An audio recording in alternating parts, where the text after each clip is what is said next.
in. Think we're good to go. Mic's working. Fabulous.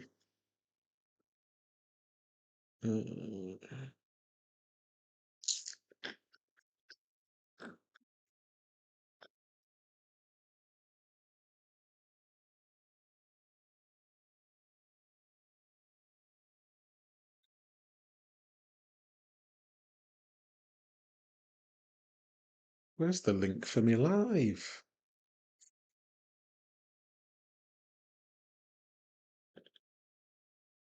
There we go.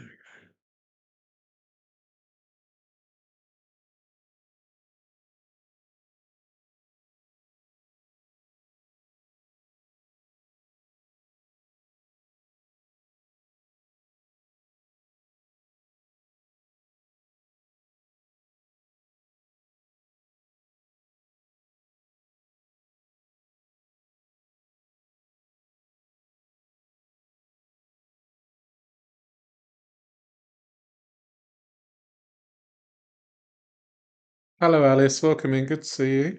Hope you're doing well. Just bear with me.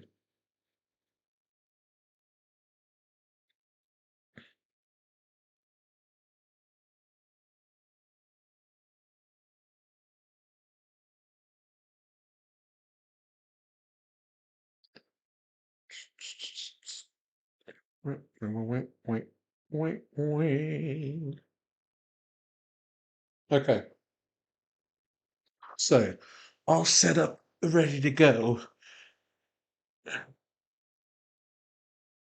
So this stream may be a bit higgledy-piggledy, but we're just going to look at TikTok, YouTube, Reddit, maybe, and see what we can gather from the person who's used multiple names on multiple occasions to grift from unsuspecting people, in the vain hope that Tay Sowers is going to lose some weight. And it seems like since he started all this grifting like 10 or so years ago, he's actually put on a fair amount of weight. So not going well in that respect, but he still seems to make quite a bit of money out of it. So we're just gonna have a look at a few things and see what we can garner. Right. Okay. So this is his current TikTok page, and he had a weigh-in yesterday, I believe, which I think is this one. So we'll have a look at that now. And it's time to weigh in again. Last week we weighed in at 498.0 pounds, breaking that 500 mark and bringing us down 69.2 pounds in total. So Tuesday, which means it's time to weigh in again. Let's see what it is. Last week was 498.0, 69.2 pounds down. It's time to weigh in. I think he's so animated because this is a snippet from one of his lives. He's currently live at the moment, but he's just playing video games.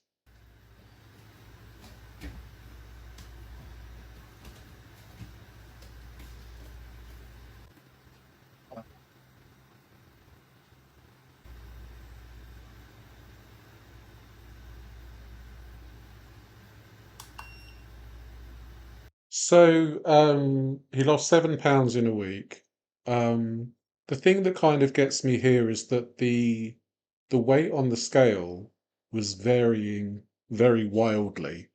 If we have a look again, it seemed like the scale weight was varying extremely wildly.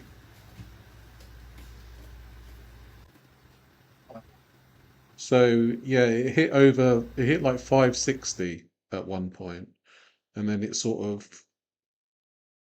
suddenly died down a bit to 490 odd.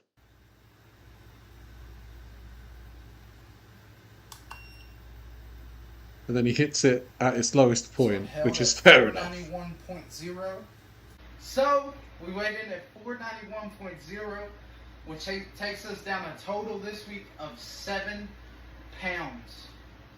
7 pounds in 1 week. It went in between 491, 492, and 493. We ended at 491. Even if it would have landed at 493, that would have been a 5 pound loss this week. So I'm a lot more focused this week, but our word of the week isn't going to be focus. Our word of this week is going to be commitment.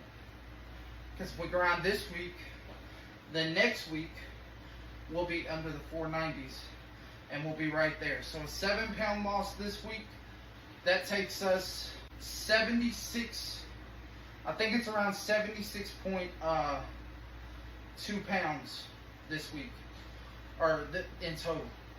So around 76 pounds. I'll update the total. Obviously, it'll be correct when I post this. But thank y'all so much, Reed Squad. Thank y'all for never stop believing in me. And I appreciate y'all so much. What a week. So that was his recent weigh, and he weighed in at 491. Hello, TDZ. Good to see you. Hope you're doing well. Seen the Foodie Beauty in her latest medical emergency. Did she do a video where she was using Syrian healthcare and she had like a mask on or something? Was that her latest grift? So hold on. So yeah, that was his latest weigh-in. He's also doing a fair bit of hoop-de-hooping. There was one week where he gained over 20 pounds and he blamed it on the scale, and somebody bought him a brand new scale, which it's a bit odd, that I found. Let me just see if I can find it. And there's also footage of him using a walker. So I believe he's 5'1". I think he's 5'1", which is the same height as Foodie Beauty, right? So let's see. Let's see if I can find the one where he put on, unless he's taken it down. So he was in Florida. Oh no, here it is. 506.6 pounds, down a total of 60.6 pounds in total. Last week, so let's weigh in today and see what we're at. So this is on a set of old scales that talk. Hello. It's ready. Okay.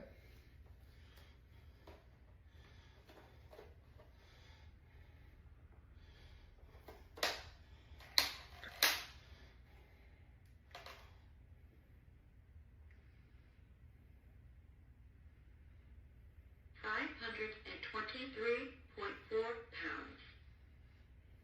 Okay. And he didn't seem surprised at all by that massive weight gain, which seems like he's been lying to his audience about how much he's been eating. 523.4. I don't know how that makes sense. That'd be what, like a 17-pound gain over the last week. I went to the beach this week. Goodbye. I stayed in the pool for like 5 hours this week, so I don't quite know how that makes sense, but that's what the scale said. So we'll move forward. I'll be back next Tuesday. Hello, Just a Loser. Welcome in. Good to see you.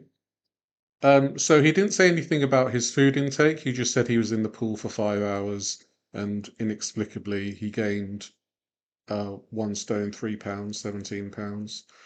17 pounds in 1 week is crazy. Yeah, I mean, it happened to me, and that's because I was binge eating, and I'm a lot lighter than he is. So he was posting pictures of his food, and it was stuff like, mashed cauliflower, steak, asparagus, that kind of stuff. But he wasn't being very truthful with what he was eating. Now, the kicker for me here is that he's been scamming for a very long time. Thank you for the membership, Laurie. Good to see you. Hope you're doing well.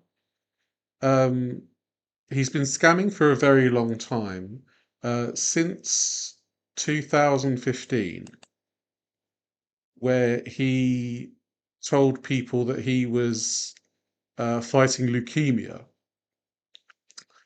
And it turned out to not be true. Now, this is from an Instagram, and the Instagram is still up, it's still about. I was looking at it today, and I thought that maybe it was, somebody had made it in the recent times or whatever, but here it says that the date that this account joined was November 2014.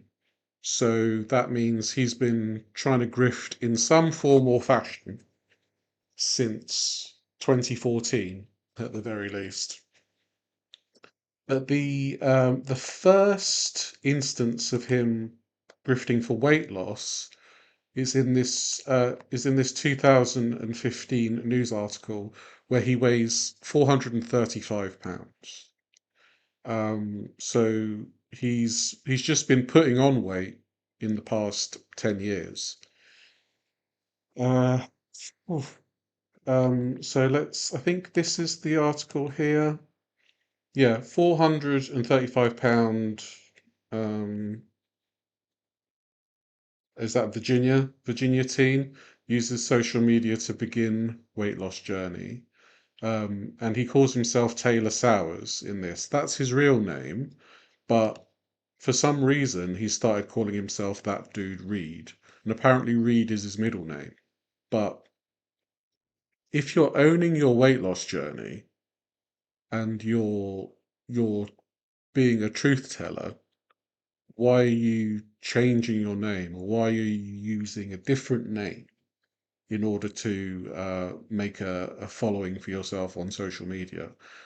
I find that a bit weird. And if any of you follow me on Twitter, you will know that I have questioned him before today. I've always found him to be a bit suspect, especially when it comes to his Amazon wish list, which we'll look at in a little bit. Hello, Zebs. Welcome in. Good to see you. So Taylor Sowers weighs almost 440 pounds. After struggling with obesity his entire life, he's decided now the time to start his weight loss journey. He wants to drop more than 250 pounds by his high school graduation in 3 years. Hello, Mary. Welcome in. Good to see you. Hope you're doing well. Be careful while you're driving. So this says that he was a normal baby. Poor eating habits took his toll on him. He was a bigger kid at school.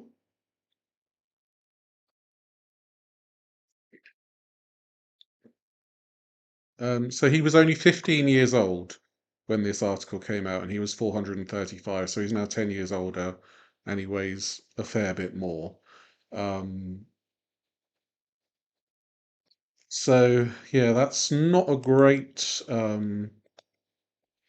start here. So this is a Reddit page which talks about Tay Sowers.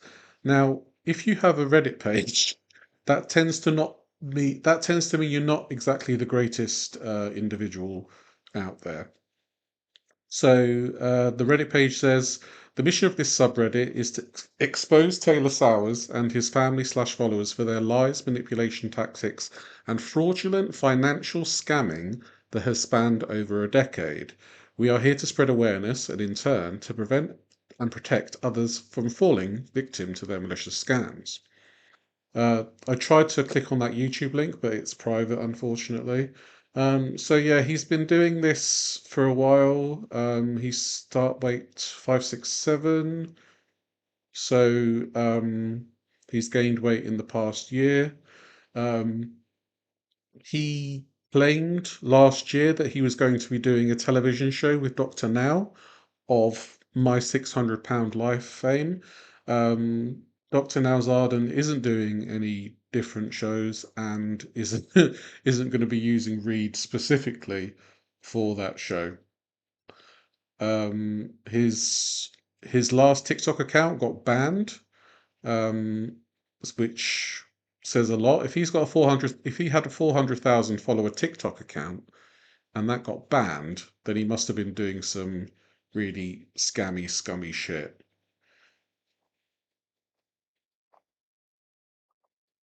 That's him doing some boxing. This is the amount of money he begged for from a year ago. And this is when he said that he was going to be doing a show in Texas with Dr. Now. Um, so the first instance, he asks for $1,400 to get to Texas itself. He then begs for $392 for a place to stay. He begs $900 for Ubers. No worries, TDZ. You have a good day. He's begging for $650 for somebody to come and pick him up. Begging for $150 for a 2-night stay at a hotel. Begging for $500. Begging $975 for hotel money, begging for $130, saying the hotel kicked him out for no reason. On the same day, he begged for $350, and then a couple of days after, he said the show isn't happening because he's been cancelled, cancel culture. And then he continues begging for hundreds upon hundreds upon hundreds of dollars. And yeah, it's very alarming. And if we look at his current link tree, he shares his story. He's got a Discord. He's got an Amazon wish list. He's got a discount code for the Infinity Hoop. He's got his own line of merch. Instagram, YouTube, Twitter, Facebook, Snapchat, PayPal, Venmo, Cash App. So he's got 3 different ways that you can pay him. And then he's also got his TikTok. So let's have a look at his Amazon wish list. I can't see some of these things because they're not available in the UK. So he's got things like a 3-burner outdoor grill, which I don't know why you'd need that for your weight loss journey if you've got a sufficient oven indoors. Phone camera, face plates for a PS5, $329 Ray-Bans, just like Rosie, yeah.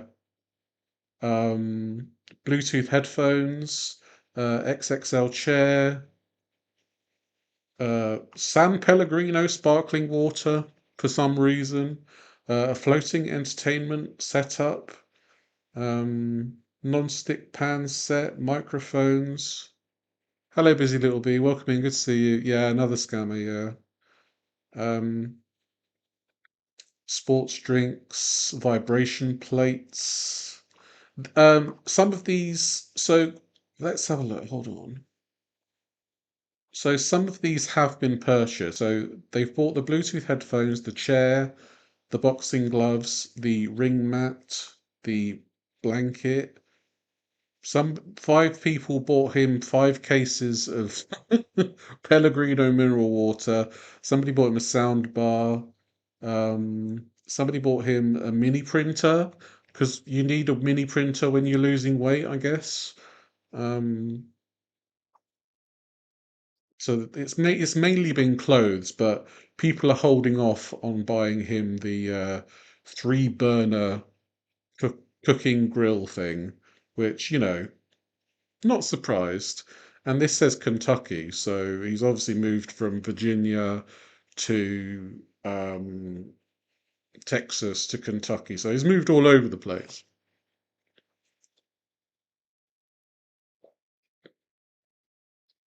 Excuse me. Welcome in, Jason. Good to see you. Hope you're doing well.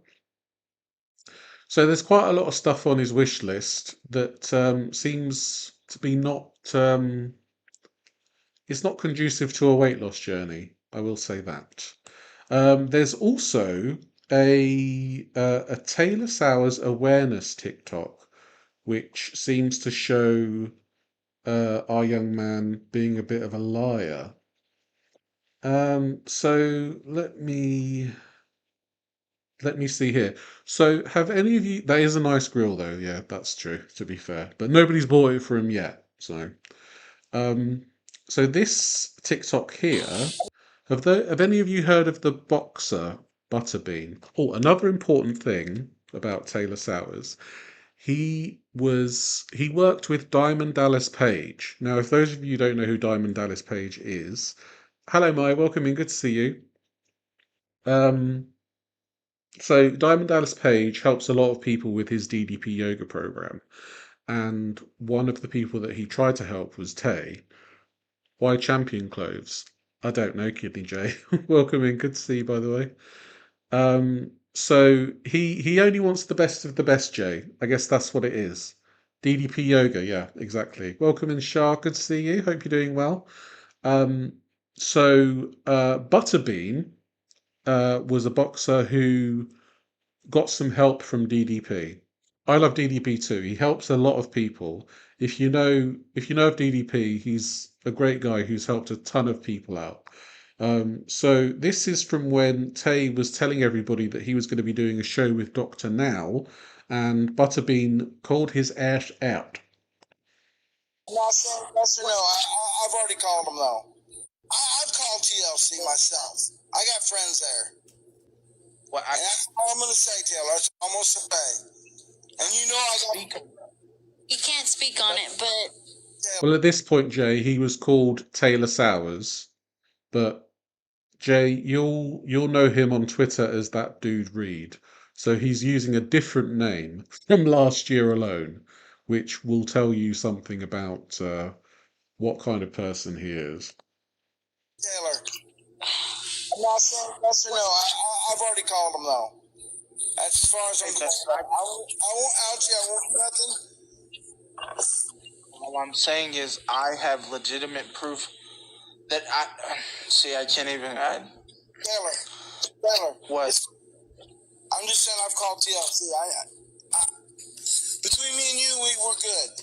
I know. And that's an email from TLC supposedly saying that because Butterbean spilled the butter beans on that live, that they weren't able to work with Tay anymore. So Butterbean was very vocal about Tay being a scammer with this thing, and Tay was like, "No, I'm doing a show with Doctor Now. Of course I am." So yeah, it's he's this stuff is all very scummy, and he's just been doing it for at least a decade. And if you start off your fakery by faking leukemia, then you're just a piece of shit. You're a piece of shite. I don't care if you're only 13 years old, which I believe is how old he was when he did that grift. Um, you're a bit scummy if you're going in for all that. And you could obviously blame age for being a bit of a factor, but still scummy. Not your average old lady. Welcome in. Good to see you. Hope you're doing well. You haven't missed too much. So yeah, screw him in the nicest way possible. Okay, so somebody here from 2 years ago has relayed their experience on donating to young Tay Sowers. So, my experience with donating to Tay. I was encouraged by some fellow members to share my story of what I went through with Tay. This was a while back, but it definitely shines a light on his true intentions and how little he cares about the people trying to be supportive of him actually improving. It's also a pattern that he still seems to be following to this day. I apologise for the formatting because I'm on mobile, blah, blah, blah. My partner and I once gave Tay all the money he needed for a bill right before joining this group. And even though I'd given him the full amount, he continued begging, saying he didn't have anything taken care of. I even added a little more for him to get things he needed after paying the bill, since I had a little left in my account after his bill money, and he said he wasn't going to be able to eat. I know for a fact now that he received donations from more than just myself, all of it supposedly going to one necessary expense. I grew up in a really abusive environment, so I know the feeling of worthlessness and being hopeless. I wanted to be the helping hand I wished I had gotten when I struggled. When I pointed out in the chat that I'd already sent it to him, I was very polite at first, thinking or hoping that he just hadn't seen it yet. I instantly got blocked. My comment was deleted, and my partner was still able to see him keep begging as if he hadn't received anything close to what he needed. He was thanking others for the gifts they were able to give, but never mentioning how much he had received, and acting as if he was still working towards the one expense I had already paid in full. I assume with all the people showing support in the comments that he received far more than he would have ever needed at that time, yet the begging continued. I would have been a loyal supporter most likely had he not done that, because I'm a bit of a doormat, working in progress on changing that, and want to take care of people who are hurting. I pretty much give people the benefit of the doubt to a fault. It's been important to me now that my circumstances have improved to assist others in any way that I can. He was clearly making more money than I ever could have offered, though, and couldn't risk me ruining that with my comments. I truly hope that Tay and his family get to lead healthy and productive lives at some point. I wish nothing bad on them at all, but it's time for the scamming and lying to come to an end and be answered for. If seeing my story can prevent even one person from feeling embarrassed, stupid, or taken advantage of like I felt, then I believe it's worth it to share. If you've been taken advantage of, please feel free to share your experience here. I was met with so much support and understanding as well as information when I joined this group, and it helped me get past my negative feelings on the matter. Stay strong and keep doing what you do. My American accents are funny. I did enjoy making that video. So yeah, that was somebody who had experience with donating to Tay, and they just got fobbed off. And this is all the money that he tried to get from Virginia.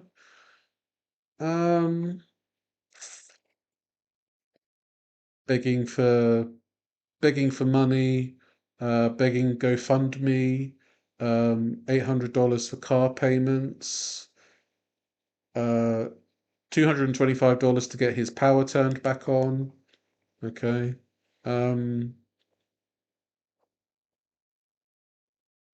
So yeah, it seems like he is a very, very, very big scammer. And he does like Amazon unboxings and things like that. Hello, Teller. Welcome in. Good to see you. Hold on.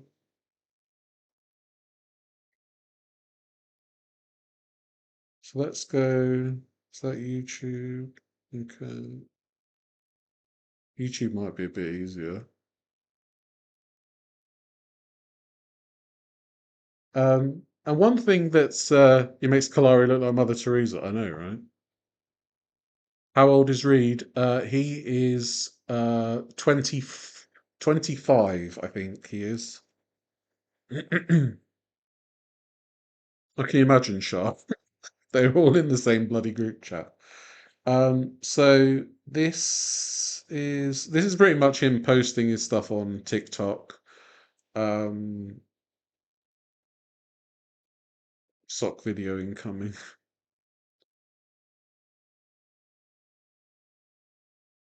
So here we are. Here's an Amazon unboxing. Hey, Reed Squad. Last week I weighed in at I don't know what happened there. Sorry, guys. Hold on.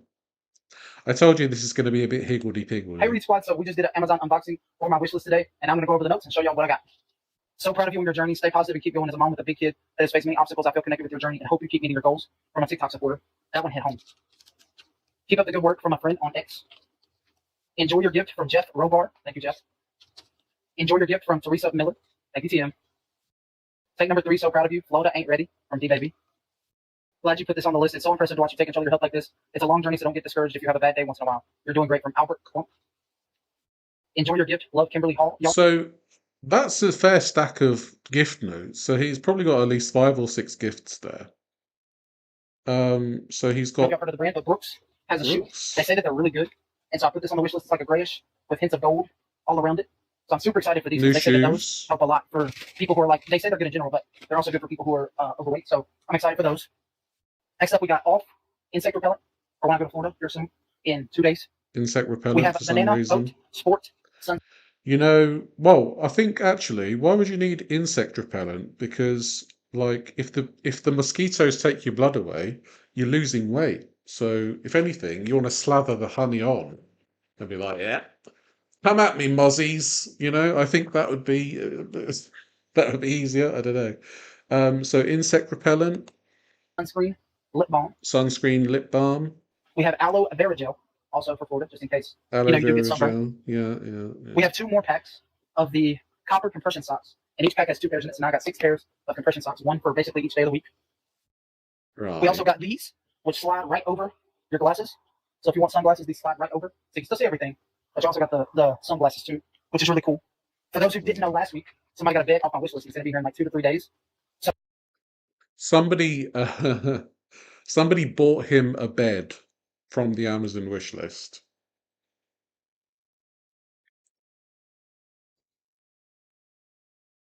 It's incredulous. He's been bought a bed. He's been bought all this stuff, and how is any of it related to the weight loss journey? So this right here is a twin bed set with my favorite color, like a baby bluish, light blue type color. This hat on my head, it's a Chicago Blackhawks hat. Albert told me, he was like, "You put it on your wish list, I'll get it." And I said, "Yeah, Albert, okay, we go ahead and put it on there." So I'm excited for this. We got another champion shirt. Let's see, another champion shirt. I really like this design. Oh, let me see. How old is he? 25. I really like that design. I'm excited to wear that. I think I'm gonna wear that tomorrow with these shorts. So they're Under Armour shorts. Let's see, right there, the bottom, Under Armour, got the logo on it. Under Armour's not cheap. They do great clothes, but they're not cheap. I think I'll wear these with that shirt tomorrow. We also got a pair of swimming trunks for Florida because we're going to be swimming a lot. So we got like a tealish, bluish color of swimming trunks for me to use. I love this color. And then lastly, so we got 2 things. I'm going to show y'all one thing of it. But we got 2 things of the S. Pellegrino green waters. These have really helped me kick soda. And then there's 2 packs of them, but I can't quite lift them. They're 2 packs of a 24 pack of Fiji waters, so 48 Fiji waters in total. So he's 25. He's also 5'1". So he's as tall as Foodie Beauty. And he currently weighs, according to him, about 491 pounds. So yeah. Like I say, this live is kind of just us getting together and just having a little looky at what he's currently doing. He probably I think he obviously would garnish his comments, Y'all never fail to amaze me ruin them. with the wish list unboxings. There won't be one next week. So I'll be in Florida, so there won't be one next week. But the following week, when August starts to come around, and we'll be out, I think, 7, 8 days in August. He does weekly unboxings. So he does a lot of this kind of stuff. 2.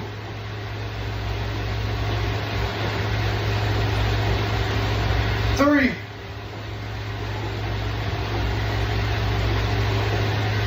4. Yeah, 35 stone. by the way. 5. 6. 7. 8. I feel like all of this exercise stuff is very performative. Because he is a weight loss channel. He gets a ton of gifts. He gets a ton of tips on different platforms.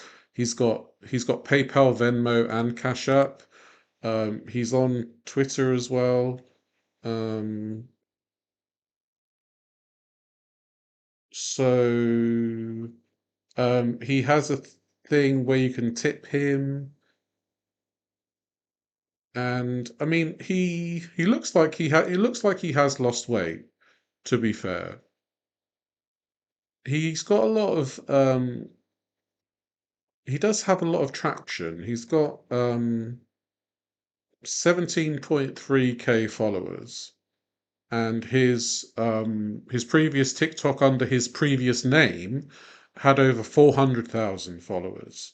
So he had a massive following,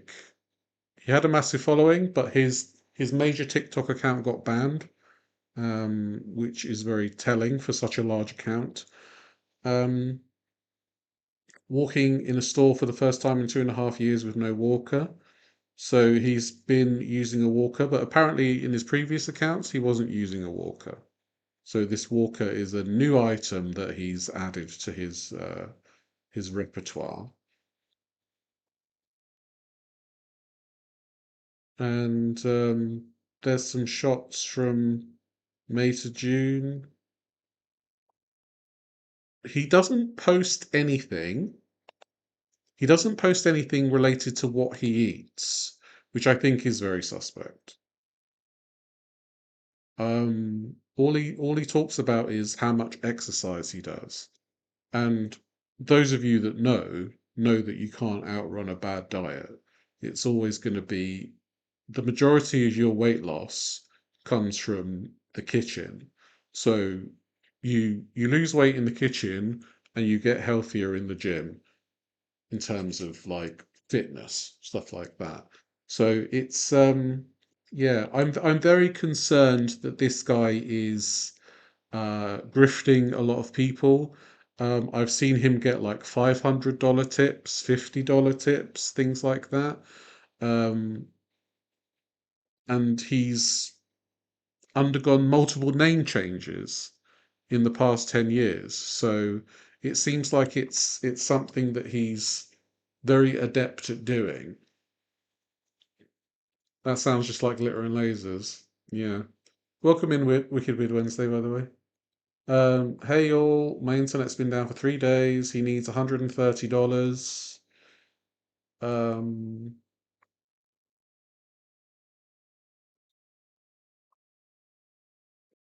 so he just constantly asks for money.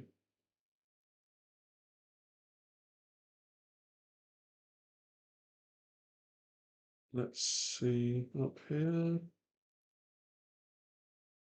Okay, so this is in 2024, he grifted $42,344. October 2024, $288. September 2024, $7,915. August 2024, $6,258. July 2024, $13,680. June 2024, $14,203.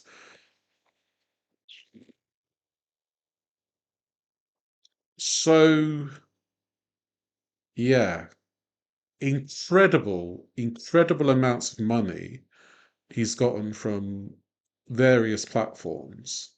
Um, so he's it.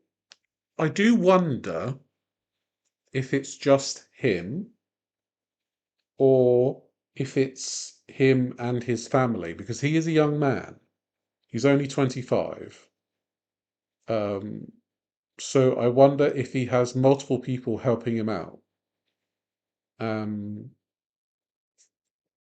and it seems like this might be the case if the Reddit's called Tay Sowers and family. It seems like his family may be in on this as well, because $42,000 for one person is a lot of money to spend on DoorDash, Uber Eats, and Deliveroo. I don't think Deliveroo's in the US, is it? Yeah, it's crazy how much money he's made from grifting people. I knew from the first moment I saw him there was something up, that he wasn't being truthful about his weigh-ins. He wasn't being truthful about what he was doing.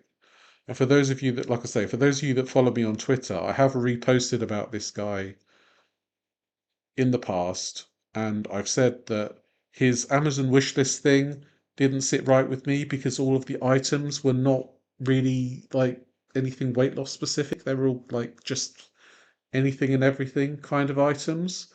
So it's absolutely incredible. So there's a live he did here called Sharing My Story. So we'll listen to what he's got to say here.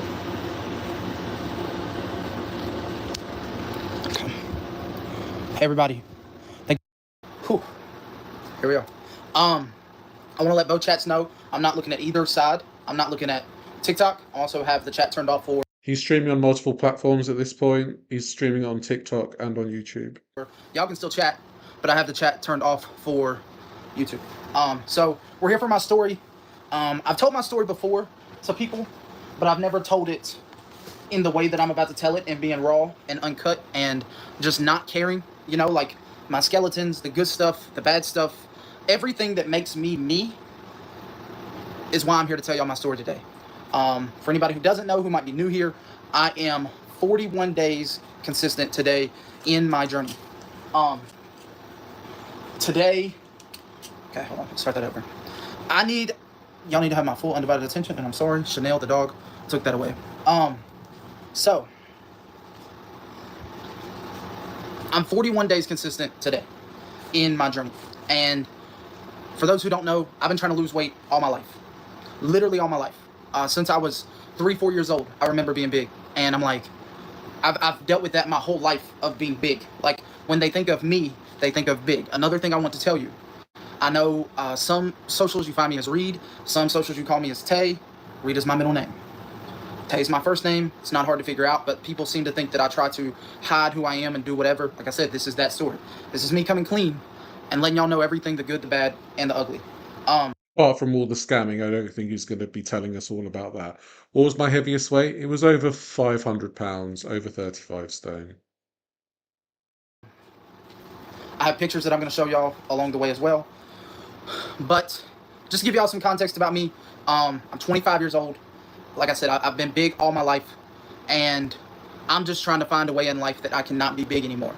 And I'm coming up on a time in my life. I'm 25 years old, halfway to 50, and sort of in a way halfway to 30. I don't have that much longer to figure this out. Like, this is it. I always like, and you know, you kind of tell yourself every time you start a journey, like, this is Yeah, I'm 6'2". it. But the amount of times that I've been bedridden or almost bedridden, I've always been able to get up and pretty much go to the bathroom. But other than that, there's been times where I didn't do anything else in the day. I would get up, go to the bathroom for 15, 30 minutes, boom, right back in bed for the next 23 hours and 30 minutes. So you know, people say, you know, you got this amount of time. To me, if I don't buckle up and fix what I have to fix now, I won't be here on this earth at 30 years old due to my weight. And so I look at this as we're 41 days in. I've proven to myself I can go 30 days. So there's literally no excuse now. I've went from barely being able to stand to now I can stand for 5 minutes. I can walk in place for a minute. So we've made great accomplishments so far, but none of what. So now he's the heaviest that he's been for a while. And he started off in the low 400s. We're destined to accomplish, right? And so in this current weight loss journey, he started off 537.2. But in previous, bathroom once in 20 hours. I don't know if this is true or not, but there was a story going around that he would just wet himself and not bother going to the bathroom. He would just wet himself and then flip his mattress over. that kind of thing. But yeah, I that's like that's already kind of a weird thing, isn't it? Because he's saying, yeah, I'm going to the toilet for 15 to 30 minutes, which seems to be implying that he's doing all his peeps and poops for the day in that 15 to 30-minute block. And and that's it. So there's already suspect things going on with what he's saying. Because if he's going to the toilet once for 15 to 30 minutes, that means, you know, you've got to be peeing like 3, 4, 5 times a day, depending on how much you drink. So yeah, I think we've already heard a bit of a lie there. This is my story P-pads. today, and Maybe me telling P-pads, you, yes. this is Tay, this is Reed, whoever you want it to be, and this is me. And I'm gonna go from the beginning, and we're gonna go to right now. We may be here 30 minutes, we may be here an hour. I'm gonna try not to be here past an hour 30, but whoever does stay, I appreciate you, and this will be uploaded onto YouTube permanently if you cannot stay the whole time. And he also regularly appears on a podcast called Trump Tuesday. Make of that what you will. So, let's get it started. When I was younger, I remember the first time that I was big. Literally the first time in my life that I was big. And that was at 4 years old. There was an ice storm outside, and I had to go to daycare. And there was ice outside, right? And usually, mother, whoever, would pick the kid up, take it to the vehicle. My mom couldn't. I was too big. And so me and her talking like, how are we going to do this? What are we going to do? Like, you got to get to the truck to go to daycare. I was like, I don't know, but we're going to figure it out. And so we got to the truck. It took me about 20 minutes to get to the truck and get in. And then barely all three of us could fit in. It was my grandpa, me, and my mom. We could barely all fit in there. And I'm like, okay, this is a little weird. And we get there in the ice storm. It took us probably an hour to get out the door and get there. And it was 3 to 5 minutes away. We get there, they're closed. So I'm like, dang it, man. I just did all this. And now we got to go back. Well, we went back. It took us another hour and 30 to get in because my mom couldn't carry me. My grandpa couldn't carry me. I was not the regular 3-4-year-old kid. Like, I wasn't. And so I had to get my way back in. But that's the first time I remember. So he's saying that as a 3-year-old, he couldn't fit into a truck with his mum and his grandfather.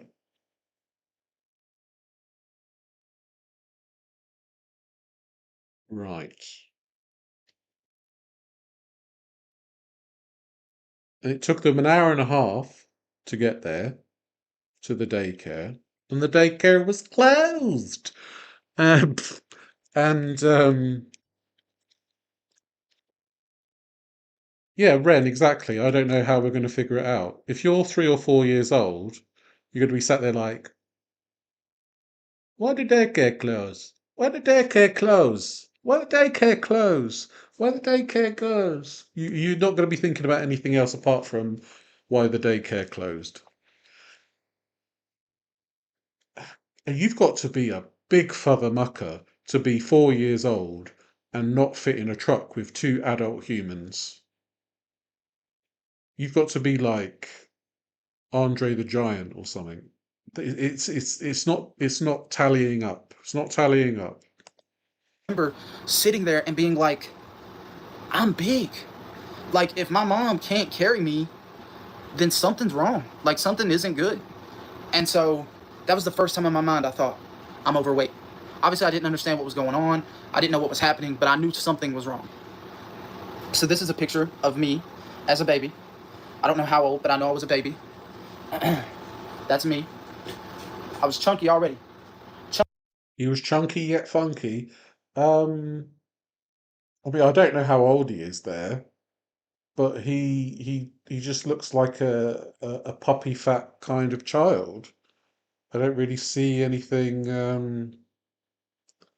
What dude lolcows do we have now anyway? Cobes, Rev. Yeah, we've got a few, haven't we? Cyrax. So, do you think he looks about? He's not chunky. That's fair.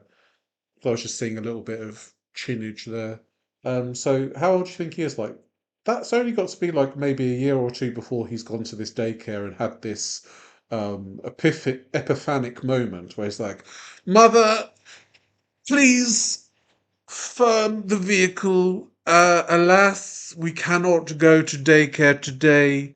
Your poor back will not be able to lift a carriage such as mine.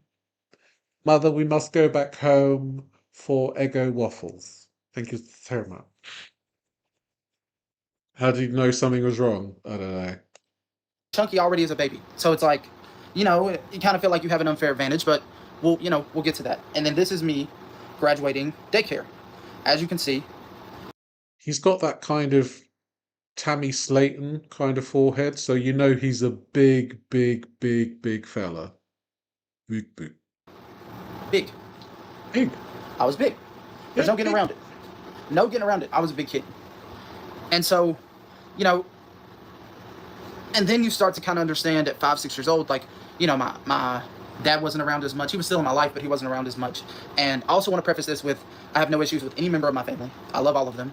I have went through all the emotions of, that's why when I say I'm ready to tell y'all this story, I'm ready to tell y'all this story. I have no problems with any of my family members. Whatever happened to me, yes, it may have been a rough time from 0 to 18, but once I turned 18, it was time for me to figure it out. So there's no use in sitting and being mad at family members when that's in the past, right? So anyways, I start to realize, like, okay, like, it's kind of just mom. It's me, mom, and my brother. Brother was 4 years older than me. And it was kind of just us hanging out. We had our own house. Like, everything was going pretty good. And I will never forget that moment of being big at 4 years old, ever. That's the first time that my mom told me, you're not like the rest of the kids your age, right? Well, then... You're not like the other boys, Tay / Reed / whatever your other names are. Then I move on, you get to like 6, 7 years old. You're going to doctors, you're doing stuff like that. And I remember every time I went to the doctor, whether I went for a stuffy nose, whether I went for an earache, whatever I went to the doctor for, it was always my weight. Always my weight. There's my dog. Her name's Chanel. Excuse her. And I was like, at 6, 7, I'm like, what's wrong with me? And I asked my mom that one time. I'm like, Notice he hasn't wishlist anything for the dog. Just saying. Just saying. What's wrong with me? Like, what did I do that it's this bad that the doctor, that's all they say. Stuffy nose, you're overweight. Like, whatever. I'm like, why me? And that caused me to stop going. I quit going to the doctor at like 8, 9 years old, somewhere right in between there. 7, 8, 9 years old. I just stopped going to the doctor for like 5, 6 years. So your parents didn't force you to go? Your parents were like, yeah, it's fine. You don't have to go to the doctor. Don't worry. This child will be unintentional, but it is. He didn't feed himself. The adults did. Yeah. There's obviously something going on with the family here. Especially if he's like grifting so hard for so much money. Like I say, $40,000 for one person is a lot of money. So it can't just be him that's benefiting from this. Years. I remember being like, and if I did go, it was maybe once a year. Maybe. And that's not good. As a kid, you should probably be going to the doctor pretty regularly, right? But I wasn't. Because I didn't want to hear it, right? You're the big kid. I already hear it at school. You're the big kid. You're, like, oh, this is because of your weight. It felt like so early on, I was told, you're big.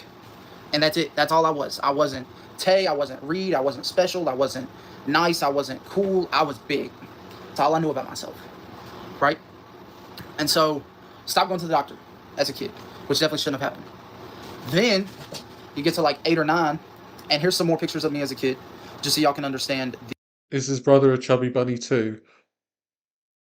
No, not that I'm aware of. I'm not sure. I'm not sure what to call the brother, to be honest with you, because the only time I've seen them is they were dressed. They were dressed like feminine presenting. But but Tay was using he him pronouns for them, so I'm not sure, but they weren't they were your average sized person. I was a big kid. Here's one with a little action figure. A little action figure. I was, here's me with my family. I'll try not to show them as much, but there's me.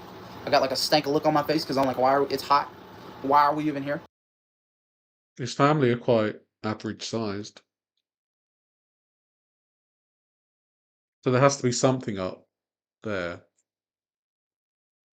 If like his whole family, apart from him, are average sized, so Teller, Like, why are we here? It's hot out here. And it's just there's me, right? Once again, smaller. I don't even know how old I am here, but that's me as a kid, right? Like, that's me as a kid. And so when you look at me now, you're like, okay, it kind of makes sense. It kind of makes sense. To be fair, that he's big in that photo, big. So I never felt like I had that fair advantage. Well, then you get to 9 years old. In 2008, when I was 8 years old, my mom figured out she had breast cancer. Has he got Prader-Willi syndrome? No, I think Prader-Willi is a very specific syndrome with very specific behavioral characteristics. I think, yeah, I don't think Prader-Willi is just the insatiable appetite. I think Prader-Willi comes with other stuff as well. What's it called? It's got some similarities to Williams syndrome, I believe. Is that the one? But yeah, like I say, Prader-Willi is more than just the insatiable appetite. I think Prader-Willi comes with some neurodivergency as well in terms of like learning difficulties. So Huge hit. I didn't even understand really what was going on, right? I didn't understand what was going on. I just knew that, like, my mom was sick. She was getting sick a lot. She had to quit going to work. She had to quit doing all these things. I'm like, dang, like, and they're like, mom has to go in to do surgery, and she has to do chemo, and she has to do radiation, and mom's not herself sometimes. And it's like, I was just confused. I'm an 8-year-old who's going with my mom to all these different appointments, and hello, I Andrew, really don't welcome in. understand what's going on. Good to see you. But we went with it. Eventually, I think it was almost 8 months to a year later, my mom was good. She didn't have cancer anymore. She had to do her, her regular checkups, but she was okay. And that's where it was like, okay, we might be okay. We still lived in our house. Mom was doing better. Mom was trying to find work. I was going through school. Okay, so his mum had cancer, and he also faked leukemia as a 13-year-old, I believe. So this is just completely theorizing. This is not any kind of like indictment to him or anything like that. But if he saw the sympathy that his mum was getting at a young age, he may have decided that he wanted that sympathy too, and decided to fake having leukemia so that he got some sympathy from people. And that's just a supposition. So it's interesting. It's interesting to think about it like that, that could be the case. I was getting 10, 11, 12 years old. And, I was thinking, everything's going to be okay. We're going to be good. Then comes... So he was up to 12 years old. So the timeline kind of tracks with his mum recovering from cancer and then him saying that he's got leukemia. Mom was never able to recover financially, really, after having cancer. So she wasn't able to keep the house and have 2 kids and, do all that. So we had to move out, and we moved into my grandparents' house with them, my grandma, my grandpa. And when she sold the house, I'm thinking as a kid, I'm like, ooh, like, we can do, like, oh, we're selling the house, like, we're gonna get so much money, like, this is gonna be awesome, like, we're changing our lives here because we had struggled. I'm like, man, this is gonna be so much fun. Well, then you realize, well, when you when you are kind of, getting rid of it because you can't pay for it anymore, you're not gonna get that much back. And so I didn't realize that as a kid, though. So I'm thinking here, and we're still struggling, and I'm like, well, what's going on, right? Like, I didn't understand it. But we sold the house. House we grew up in, no longer. And that kind of really hit me, because I was like, dang it, man, like, I love this house. And here's some memories. One thing that we did that we did the last few years that I lived in the house is I got involved in sports. So it could be that all of this, grifting has come from some childhood, um, memories, I suppose. Welcome in, Ray. Good to see you. Hope you're doing well. So at an early age, he saw his mum battle cancer and lose the family home. And I guess at some point as an adult, he figured that he didn't want to live on the breadline anymore, and kind of just went full on grifty pants, and just begged for money constantly. Um, and this kind of begging is actually quite prevalent on TikTok, I would say, and other places, but a lot of it happens on TikTok. But the sheer amount of money that this guy has gotten is absolutely unreal. Last year alone, I don't think it was even across the whole year. It was only across like 5 or 6 months. He got over $40,000 over 5 to 6 months, which is an insane amount of money. To have that amount of money in such a short space of time is quite life-changing. £40,000 in the UK, that's a deposit on a house. That's a lot of changes you can make to your life. It's wow. I played football, I played basketball, I tried to go play baseball, wasn't really my thing, but a whole year I played sports. And then here's some pictures, right? Like I was trying to lose the weight. I was in 6th, 7th grade, probably 350. It had to be close, like 330, 350, 370, somewhere in that range. I was overweight, and it wasn't good. Venus, welcome in, by the way. Apparently not. Apparently, yeah, he's not been paying any tax or anything like that. It seems to just be the money that he's gotten just by solely grifting, no tax involved. And here, once again, here's some pictures. That's me in my football uniform. Like, I was overweight, and we were just trying to figure out ways, like what can I do? Hello, Paolo. Welcome in. Like, here's me in 7th grade. I think, if I'm not mistaken, that was either a 3 or a 4XL shirt in 7th grade. 3 or 4XL shirt. And so, American folks, how old are you for 7th grade? you're going through school, and you're kind of understanding, like, okay, right? Like, I went through 6th grade. 6th grade was a great year. 7th grade, not. Because I played football, basketball. I was, like, involved with all the kids. Like, I was doing my thing. And in 7th grade, we had family issues, and I wasn't able to get there as much. So we kind of faded off. And I started gaining more weight. And I remember, and this is what's crazy. Hold on 1 second. Okay, there we go. 12 to 13. Okay, thank you. I have times as a kid in like 6th, 7th grade, right? To where I would be in my living room, just chilling in my living room, and I would have a 2-liter of Coke just with me, with like peanut butter jelly, the containers of peanut butter jelly and Thank you. bread. And I'm just making my PB&J sandwiches. Sometimes I'm just eating jelly out of the jar. Sometimes I'm just, eating the peanut butter. Or we would get like a gallon of ice cream, and I'd sneak it at night, and it'd be like half a gallon left, and I would just down it. And I never really thought of it in that time of being like, oh, this isn't normal. But then obviously when you go back and look at it now, it's like, this doesn't make sense. It doesn't make sense. And I think back to these times of remembering when I was my biggest, or when I was struggling, or with whatever was happening, and it's like, you know what? It kind of does make sense. It kind of does make sense. And so, moving with that, I was. So he was just sat down with a 2 liter of Coke, and it was peanut butter jelly time, just straight from the jar. One finger in the peanut, one finger in the jelly. That kind of thing. Um, it's it's classic, like binge eating, secretive eating.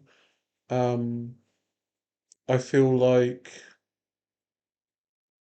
there's been some points where he's genuinely tried to do something about this, but he finds that being the victim, being seen like a poor me, I'm trying to lose weight, I'm doing this, gets him a lot more money than actually being successful at your weight loss journey.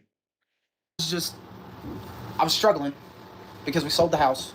We moved in with my grandparents, and we're trying to decide because I could have split between 2 different school districts. I could have went to this one, or I could have went over to this one, and I stayed with the one I was currently at.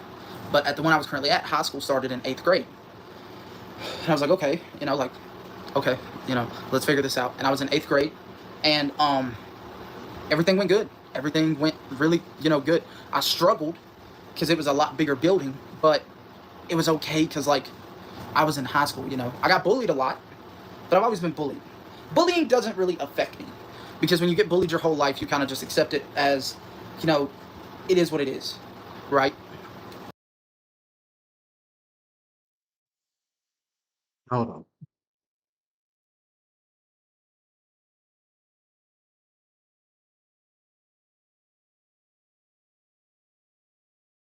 That's me, I'm live now. This is from 12 years ago. Alright, I just want to make this video to say, I'm sorry. I was the stupid one. I shouldn't have tried to commit suicide. I've learned. He's saying that he shouldn't have tried to off himself. This is from 12 years ago. So his current story that he's sharing here, saying everything was fine, everything was great, doesn't add up to his 12-year-old story from when he was 13. He obviously, if he was trying to commit seppuku, then obviously he wasn't having a good time. So this video from 12 years ago, was he lying? Was this just a bait to try and get views on YouTube? It obviously didn't do a very good job because it only got 231 views in the past 12 years. But we're looking at him currently and working our way back.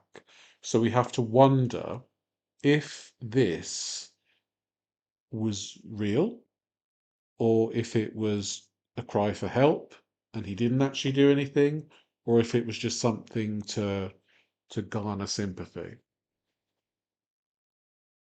Since I tried to commit suicide. Not only first time, but the second time, just recently. Oh, sorry, he tried to do it twice. Don't really have a reason to. Thursday morning when I did it, I thought, oh, my friends were gone, but they weren't. After I saw the reaction, after everyone thought I had, it amazed me. It amazed me to figure out how many friends I really have. Also amazed me how many friends I thought I didn't have, but how I learned from that I had more friends than I thought I did. And then I had. So he's obviously having a lot of mental health issues at his young age, and there's things that are going on in his life that he's talking about. But again, we have to look at him now and work our way back. Was he telling the truth at that age? But we can also see that in November 2014, he created an Instagram account where he said he was in a battle with leukemia, which clearly was a lie. So we have to wonder if he was faking cancer, if he was baiting, offing himself, and all of this begging and grifting and stuff, it all tracks to it being lies.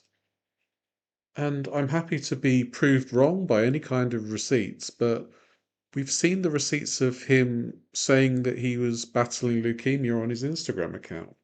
And now we see videos from 12 years ago of him saying he tried to off himself not once, but twice. So it's all very, very suspect, and it seems like he's been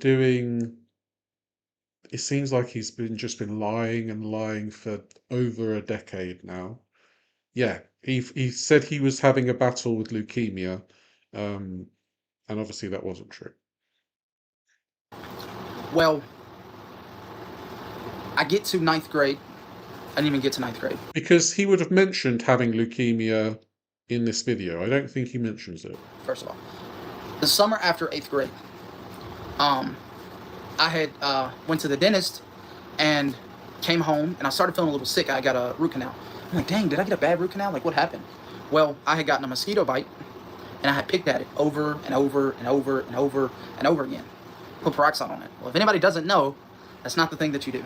Exactly. Because I started feeling sick when I came home from the dentist, and then I'm sitting there like, you know, what's going on? I didn't feel good one day. The next day, I really wasn't feeling that good, and I had got up that night to go to the kitchen to get me something to drink and probably something to eat. I'm not gonna lie, probably something to eat. It was like midnight, and all of a sudden, my left leg just gave out on me. Just gave out on me. I fell in the middle of the floor. Mind you, by this time I'm 400 plus, probably like 400, 410 at going into 9th grade, and I was struggling because I'm like, you know, what's going on? This is what I looked like during the summer after 8th grade, going into 9th grade, right? No I was worries, teetering Disney. right Take at that care. like Have a high good day. 300s, low 400s range. And it's so crazy because this picture right here was about 3 or 4 days before everything with my legs started happening. But I wasn't, you know, I fell in the kitchen, lost all strength in my left leg. I was able to, you know, figure it out, get back up and get back to the bed. Well, that next day I felt horrible. I was hot. I didn't feel like getting out of bed. My leg kept being numb. So he went to the doctor for a root canal. He got a mosquito bite, which he picked at, and by the end of the day, his left leg gave way, and he managed to get up and go to bed. That's a lot to happen in the space of less than 24 hours. And I'm like, what's going on? You know, like, but Yeah, I what is kept going my on, legs mate? covered, and I just stayed in bed all day. So I'm like, you know, if something's going on, I just want it to be over with. We'll figure it out. It'll be over soon, right? And I got up to like I was getting up, and my mom, all I would eat is applesauce and water. That's it for the whole day. Applesauce and water. Obviously, as a big guy, big kid, not normal, not normal at all. And I remember my mom seeing my leg and like gasping. And when I tell you, it probably took me. His leg was dangling, guys. His leg was dangling. It probably took me 30 minutes just to get out to my car, just because I had to like scoot there and be helped by my mom and my uncle and my grandpa, right? Your car. I really had no mobility in my left leg, and I'm freaking out because I'm hot. I don't understand what's going on, and ended up in the hospital. When I got to the hospital, no exaggeration, they told me I had like 104-degree fever. They told me if I would have waited another day, might not would have made it. No exaggeration. So I'm sitting here like, what? No exaggeration. I think he's exaggerating. Is he going to say he's had malaria? Is that what we're saying here? You know, like I'm 14. I don't know what's going on. I'm just scared because I have this infection, and I'm like, I don't know what to think, right? I'm thinking, okay, I'll go into the hospital and I'll be okay. Well, I got moved. I got moved from one hospital to the next, a bigger one, a better one, because the hospital I was at couldn't fix me. And that's when I was like, what's going on? You know, like, this isn't good. I ended up that summer, I'm not gonna like, you know, drag that out, but I ended up that summer, I was in the hospital the whole summer. There's been a picture of a pageant lady at that time. I can't remember who she was, but that was me. And that was me too. This was towards the end of the summer. You can see I lost weight in the hospital. They said I got down to like 380 when I was in the hospital. You should be thanking that mosquito then. Again, why do you need this insect repellent? You might as well let the mosquitoes just buzz all over you. And so I get out of the hospital. I start going fishing. There's a picture of me when I was fishing. I did not like the picture at all. I wasn't fond of taking pictures at that moment. But they were trying to get me out. My leg was better. They were trying to get me moving. They were trying to get me, you know, like, because I've been in a hospital bed pretty much the whole summer. The whole summer between 8th and 9th grade pretty much was just me being in the hospital trying to fight off the infection. And here's where, because I was always able to be mobile. I was always able to move around. I was always able to do what I needed to do.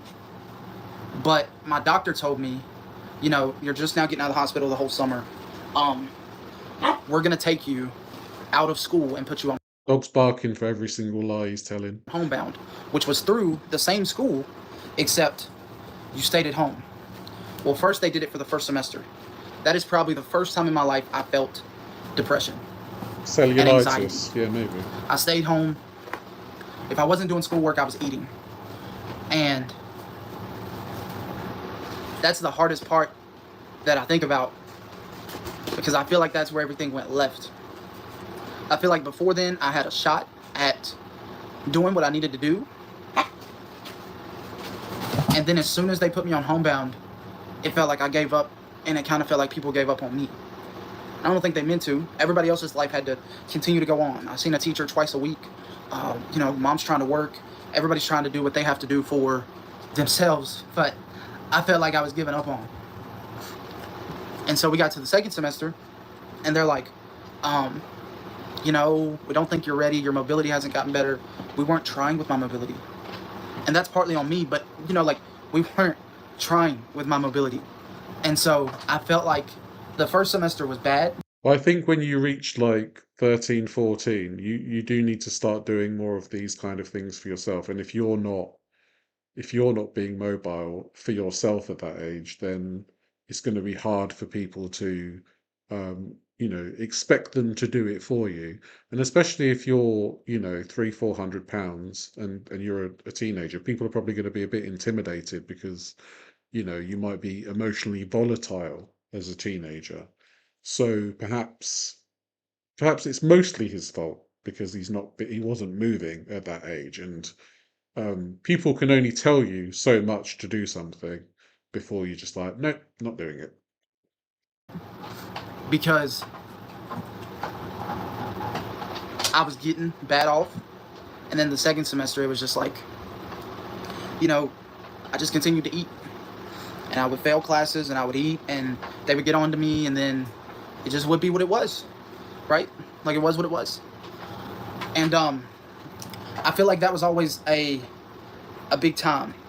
Because this is even, see here, this was around after the second semester, and I had just blew up, right? Like, I just blew up. And I could never help but to feel like I was giving up on. I didn't have any friends. Nobody ever reached out to me. And my thought process was like, why would you? Because... And the video from 12 years ago says that he had a lot of friends, even though he tried to off himself twice. So I feel like if he actually tried to off himself twice, he would have mentioned, I'm sure he would have mentioned it by now. And if he actually had leukemia, I'm sure he would have mentioned it by now. Because if any of this was true and he goes about begging money, he would be begging money for that kind of stuff a lot. So many things do not add up with this guy. So many things. You know, you're at home, right? And you would think it would be the dream to be on, you know, oh, you don't have to go to school, you just have to do the schoolwork, like, this is the dream, but it really wasn't. I think that was the turning point to me to be like, this is, you know, that's where I lost my mobility. What mobility I had left, that's where I lost it. And I really feel like if I could go back and change anything, that's one of the things I would change. You know, that's one of the things I would change. So I go in and I go through all of 9th grade. Didn't stayed on homebound. Then 10th grade came. Well, 10th grade came and I went back to school, and I was so out of shape and so like not there. I'll be honest. This is where honesty comes in. I had went to school, and where I wasn't mobile, I couldn't get around the high school. I couldn't. I kept getting sick. I kept not feeling good. So they put me on homebound for the first semester. They put me on homebound. Surely, if he was that big at high school, they would have given him something to help with his mobility, or is that not a thing? Do kids not get help for their mobility? Yeah, Honey Fungus. I don't think he actually, by the sound of it, I don't think he completed school, unless he's going to say it in a bit that he did. But he seems to have not bothered with schoolwork a lot. And this is where you talk about skeletons. I have a few skeletons in my closet, and this is where you talk about one of them, right? Okay. I was, it was 10th grade. I was in my first semester, and I had got put back on homebound. And why I did it, I'll never understand. I've tried to have people tell me, therapists, people around me still to this day to try to talk to me about it. I've tried to get them to tell me, right, like, why I did it or what I did. And to me, it still doesn't matter. But I went on the internet at 15, I think, years old, and I lied about having cancer. And I never should have. Ever. Okay. He admitted it. I lied about it. It lasted for like a week to 2 weeks. And it's one of the biggest mistakes, actually probably the biggest mistake I've ever made. My mom found out. My mom, my grandpa, both of them, you know, they got onto me, they corrected me, and I never did it again. Ever. And it, you know, and it's hard to ask yourself that, right? Because it's like, well, why'd you do it? When at 8 years old you watched your mom have it, or you've watched people around you have it. Some people, the therapist that I went to, said I did it because I felt that I didn't have any attention at home, or through friends, which I still don't agree with. It wasn't right. There is no excuse for it. And that's me sitting here and owning it and saying I did it and it was messed up. I can't go back and fix it, but I can fix the behavior of never, ever, ever doing it again, because it's not something to joke about. And you'll see why I say that, because karma ended up getting me. At that point, Ray, he was living in Virginia. And I think I needed that, not because I didn't understand what I had done, but because it was deserved. To me, not for the people it happened to, but to me. And so I lie about that. And then I go throughout 10th grade, right? And second semester I went back. And I was in school, but it felt like I wasn't connected to anybody. It felt like I wasn't connected to anybody. It just felt like I was just there. And that's it. Same thing with 11th grade. It just felt like I was in school and I was just going through the motions. This is me probably in about 10th or 11th grade, right there, as you can see, fully blown up. Just. So if he's mentioned the story about faking cancer, is he going to mention the 2 times that he's tried to off himself? Yeah, I understand. Not your average lady. Yeah, it's very difficult. Like there's child mental health services in the UK, and I know somebody who was trying to get access to them, and it took like 18 months to 2 years. Incredibly long time. I kept getting bigger. And here's me. This was, I think, second semester of 10th grade. Looking down. I can barely look down. Right? It's uncomfortable. All of it was uncomfortable. I was learning to drive, but look how big I was in the driver's seat. Right? Like, nothing was good about it. Like, nothing. And so I go through 11th grade, and then 12th grade I moved schools. So remember how I said I was possibly going to move schools? I ended up moving schools. And I think that helped me a lot because, hold on 1 second. I think that helped me a lot. Hold on. Okay, there we go. I think moving schools helped me a lot because I was able to get involved in football. This is where they consider me a part of the team, even though I just did stats. I didn't do anything as far as like playing or anything. But there's me the fall semester, and I was, So there are lots of pictures of him standing up and stuff. So so his mobility is back at this point. Is that right? Because he's saying that he lost his mobility because he couldn't get around the high school, but now in these pictures a little bit later on, he's got his mobility back. Is that right? a part of the team. And so I go through 12th grade, I go through second semester, I graduate. Well, that's good. Here's me getting dressed for prom. That's me getting dressed for prom, and then this is me getting ready to graduate. Still big. I think at that time I had to be probably around 450 to 460. Mobility shot. Barely can get around to classes. I have to sit down every which way just to get around to classes. It wasn't easy. And I graduated. And I remember... Oh, no. Oh, no, she didn't. Hold on, technicality. Technicality, 1 second. Dog's like, stop lying to people. Pushes the camera Oh, away. I'm in trouble. Hold on, 2 seconds. We'll be back to normal.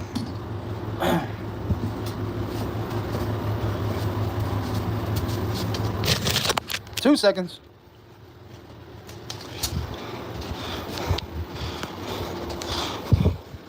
Oh, damn, bro. He is There we proper go. out of breath.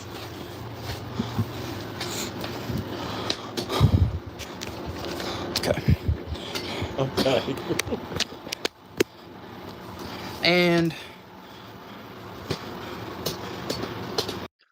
So he's got mobility now, because he was able to lift up that camera after the dog was like, stop lying to the nice people.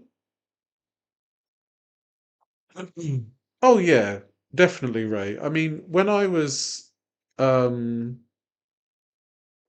my biggest, and I was in my 30s at that point, I moved around pretty well. I didn't want to, but I moved around pretty well.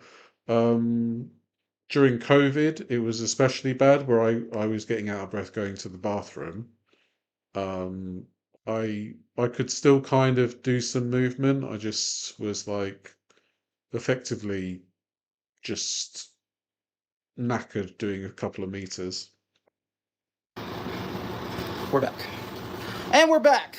And we're back, baby. Huh.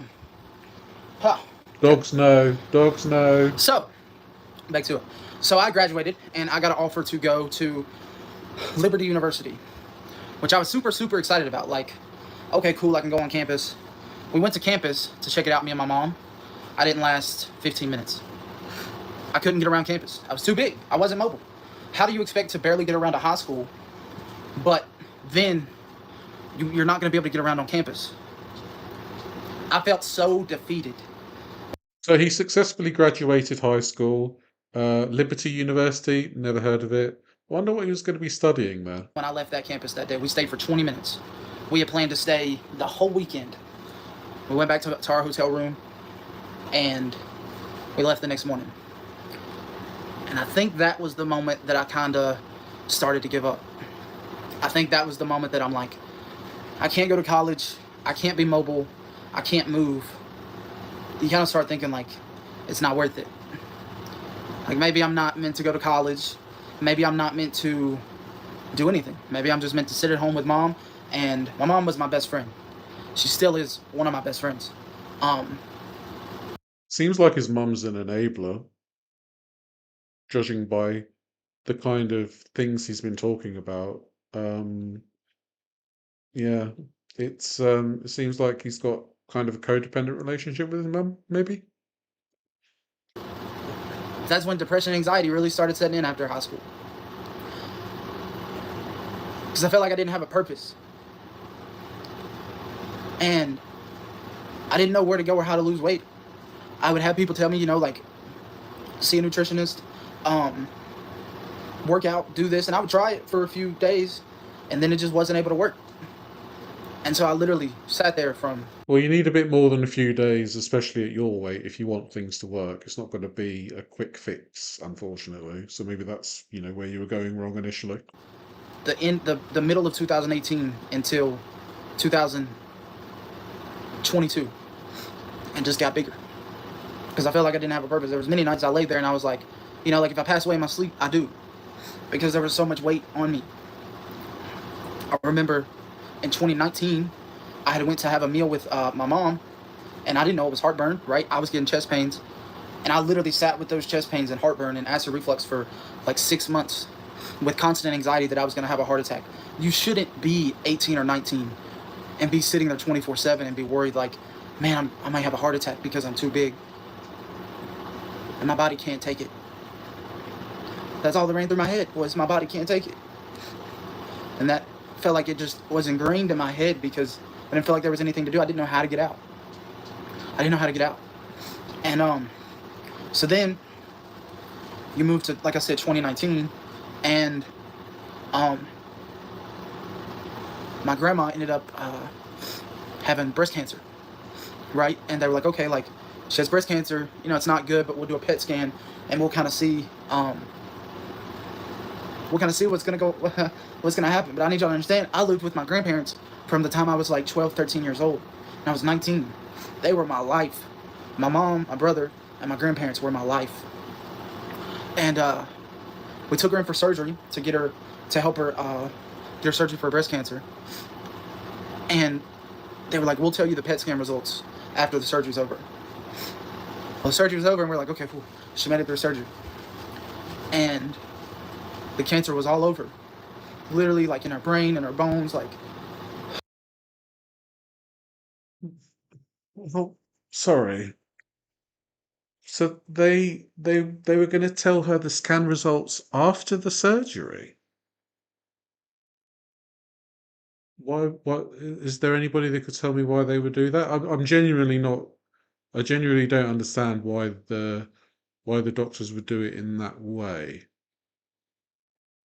Surely they would tell you about the metastases first, and then you would have the option of not having the surgery, because obviously if the scan comes up with metastases, then surgery isn't particularly viable, surely.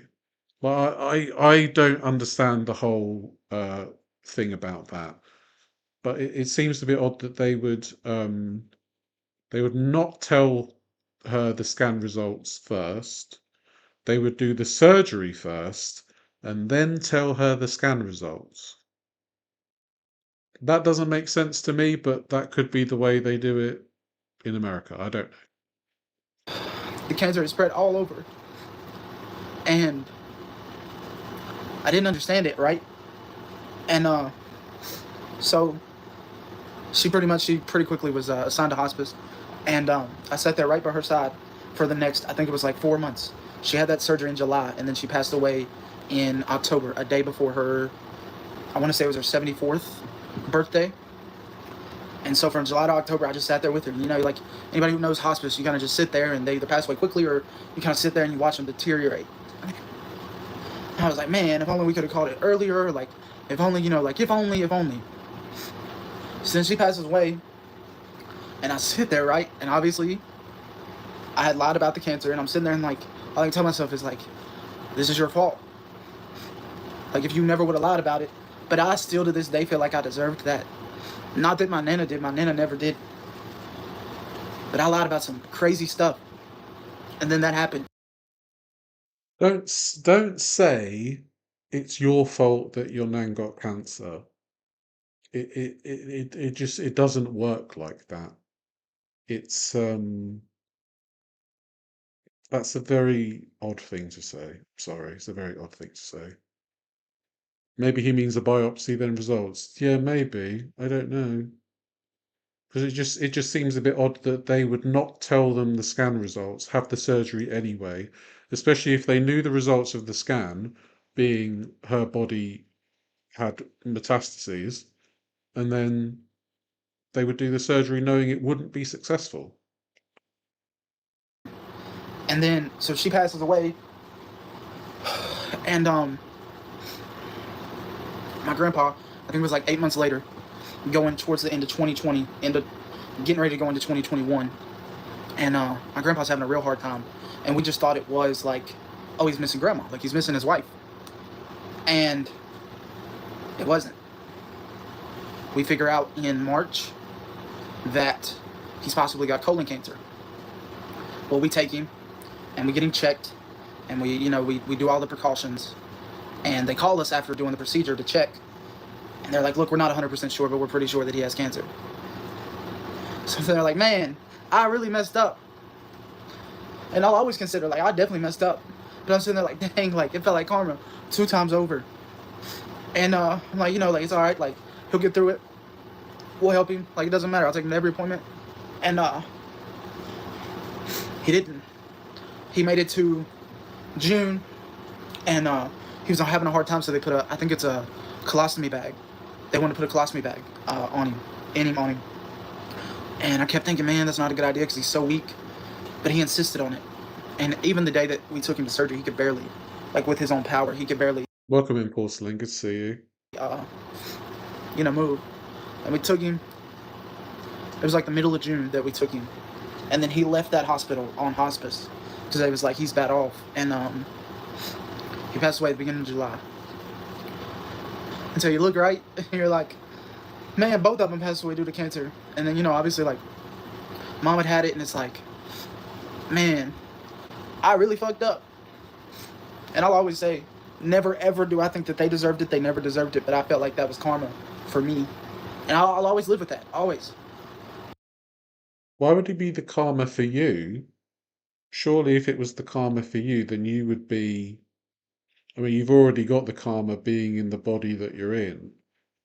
Karma wouldn't be like, well, I'll give it to your grandparents. It's just, unfortunately, one of those things. I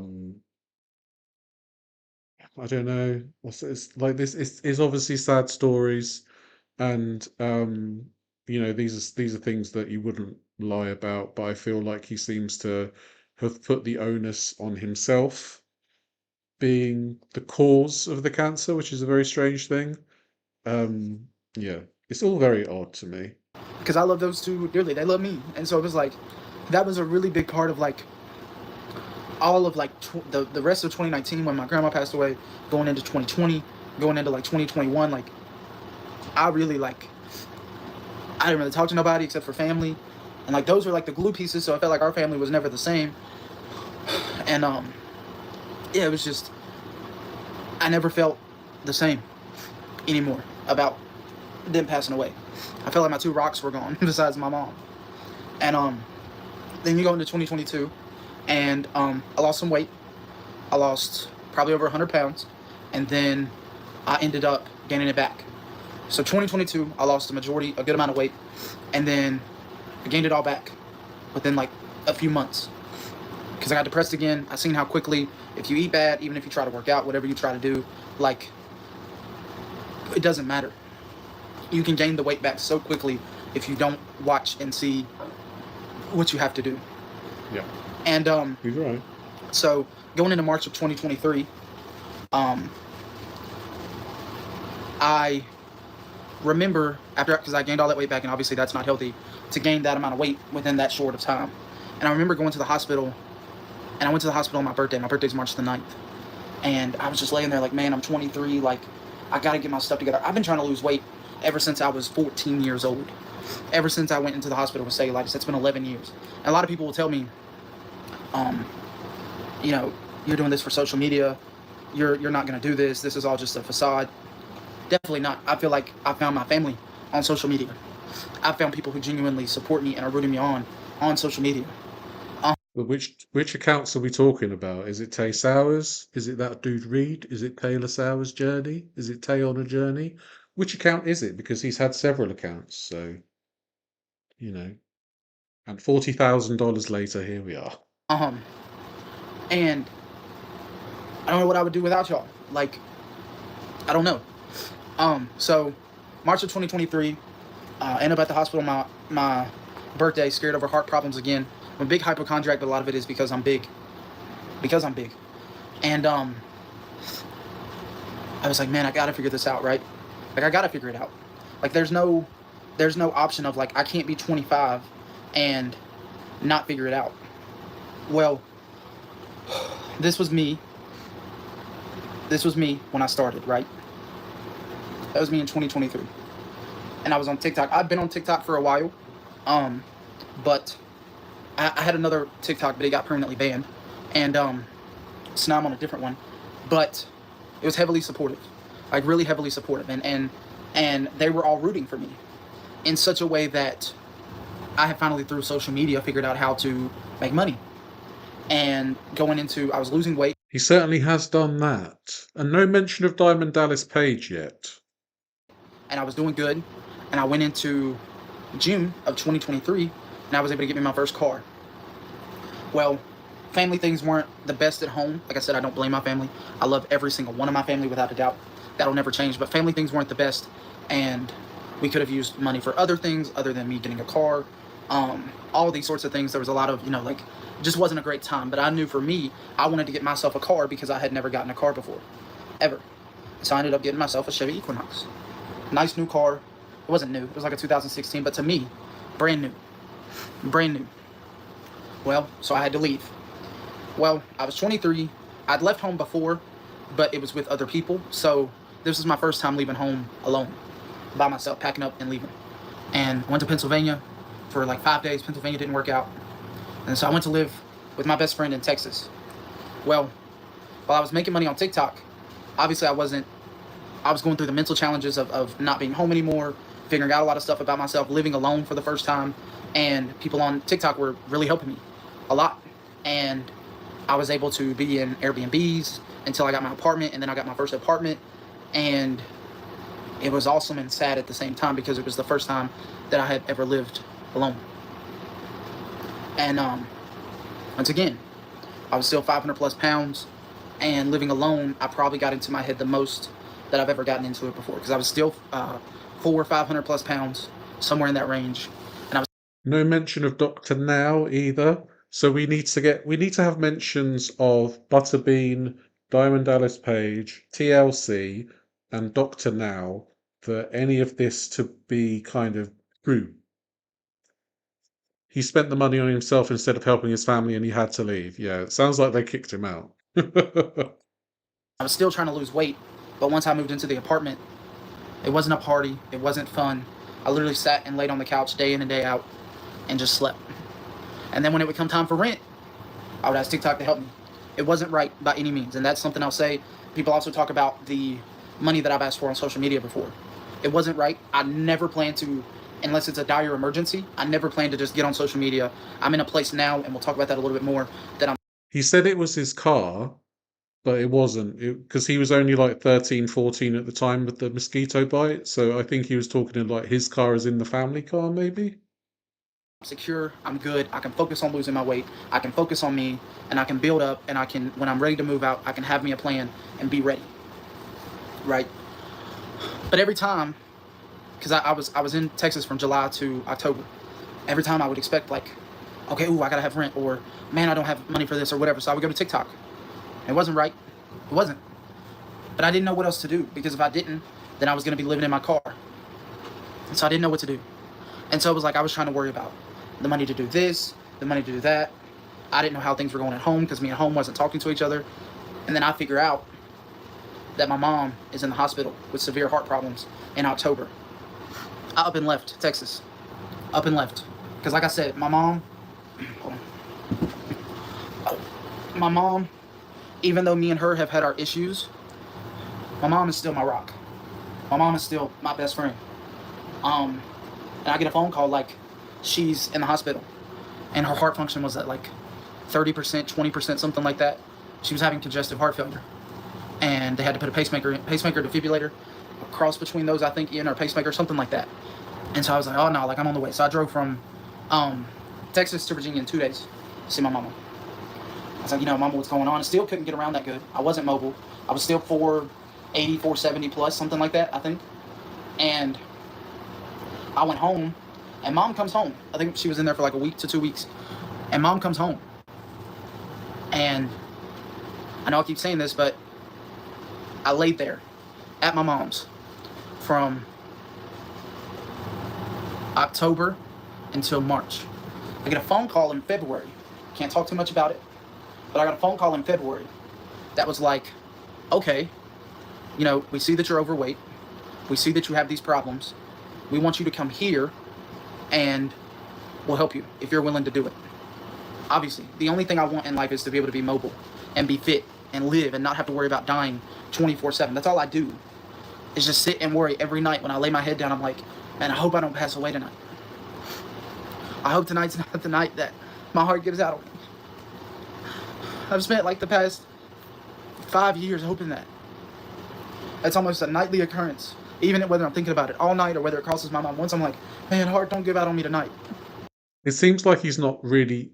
He said he's had therapy, right, as a kid. But he's not had any therapy as an adult, because it seems like there's a lot of there's probably a lot of emotional stuff behind his eating habits. And if he's not had any therapy as an adult, I mean, if he had therapy as a child, surely they would have addressed the eating then, right? Just let me try again tomorrow. And so they call me, and it's in Texas. I'm like, all right, I gotta go. Mind you, these past few months at Mom's, just laying down and eating, and laying down and eating, because I'm sad because I don't know what condition my mom's in. She's out of the hospital, but you know, with heart failure and stuff, like, it's hard to get better from that. You just kind of got to maintain what it is. And so the night that I decided to leave for Texas, I left at like 3 p.m. and I leave, and I had a walker. I had my walker that I have now, and mind you, this is 2024, March of 2024, and I leave on, I think it was March the 7th, so 2 days before my birthday. And I plan to get to Texas with my best friend for a little bit and spend time with her before I have to go try and lose this weight. And we're having all these big plans. We're gonna party. We're gonna do this. And when I get up, You're right, Wicked. He does remind me of Rosie. I'm looking forward to your ideas. to leave, I can barely walk a few steps before it's like, man, I can't breathe. I can't breathe. My legs can't stand it. I don't know how I'm gonna do this, but I have to do it to save my life. That's the main thing I've always told myself. I have to save my life. And I've never figured out how to do it. And so I get in the car by myself, just me, and I head from Virginia to Texas. Well, I had my first stop, right? My first stop of the night. Yeah, true person. I get out and I try to find the nearest pathway to the door. Well, I get out, coincidentally, it was a McDonald's. I get out to go in to use the bathroom, and I get to the door, and the door's locked. They're no longer letting people in. This is when I kind of understood how bad off I was. His hair is better. I stood there and I cried. And I sat in my walker because it has a seat with it, because my legs physically could not get me back to the car. And when I got back to the car, I had to sit on the side of the seat and push myself into the car because my legs couldn't go over into the car. I barely had any muscle, any at all. And so I traveled throughout the night, and I slept. I ended up stopping at like a rest stop, and I just slept for like 4 hours. And I was like, all right, I'm gonna get up. I had like 8 to 10 hours. So it doesn't seem like he's gone with anyone else. So he's driven to Texas on his own steam, but he can't move his legs. Is that right? Is that what we're getting here? Because that would mean, how is he driving if he's got no muscle in his legs and his legs are giving up? That doesn't make sense to me. Hours left to get to Texas, and it was March the 8th, I think. It was a Friday, March the 8th, I think. And I was like, all right, it's time to get up and get back on the road. I was probably on the road for like 2 or 3 hours on the interstate in Mississippi, and I crashed my vehicle. I was in a collision. So like it was a multi-car pileup. I was by myself in Mississippi, don't know where I am, and this was my car. My car got totaled. This was the inside, from what I seen, and then this was the front. So he was able to get out of that car as well.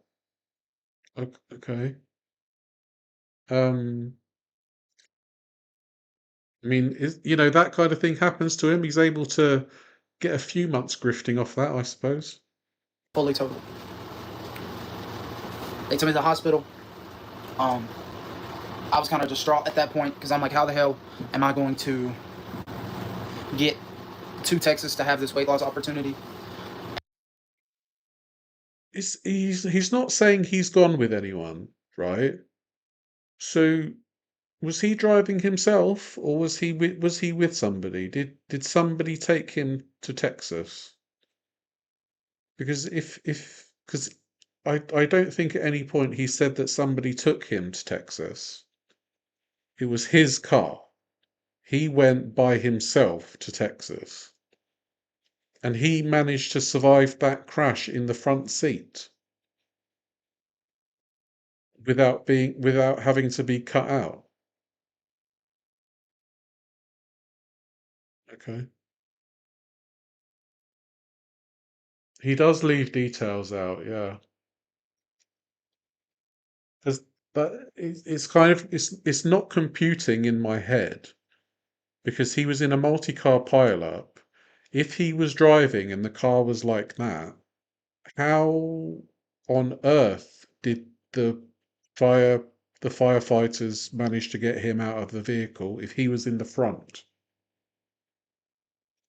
Because the passenger doors were open as well. If you saw the picture, so was he actually a passenger in the vehicle, and this was somebody else driving? So there's lots of things that don't really make sense with this young man. And I ended up going to a hotel for like 4 or 5 days, and then a friend came and picked me up and took me, but I couldn't get around.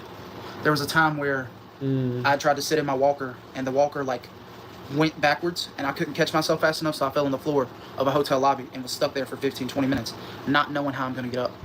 Nobody helping me. I was a random person in the middle of Mississippi. I didn't know what to do.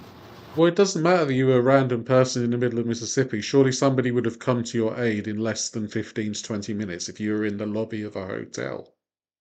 If you were in the lobby of a hotel and nobody was helping you for 15 to 20 minutes, then I'd probably write a sternly worded letter.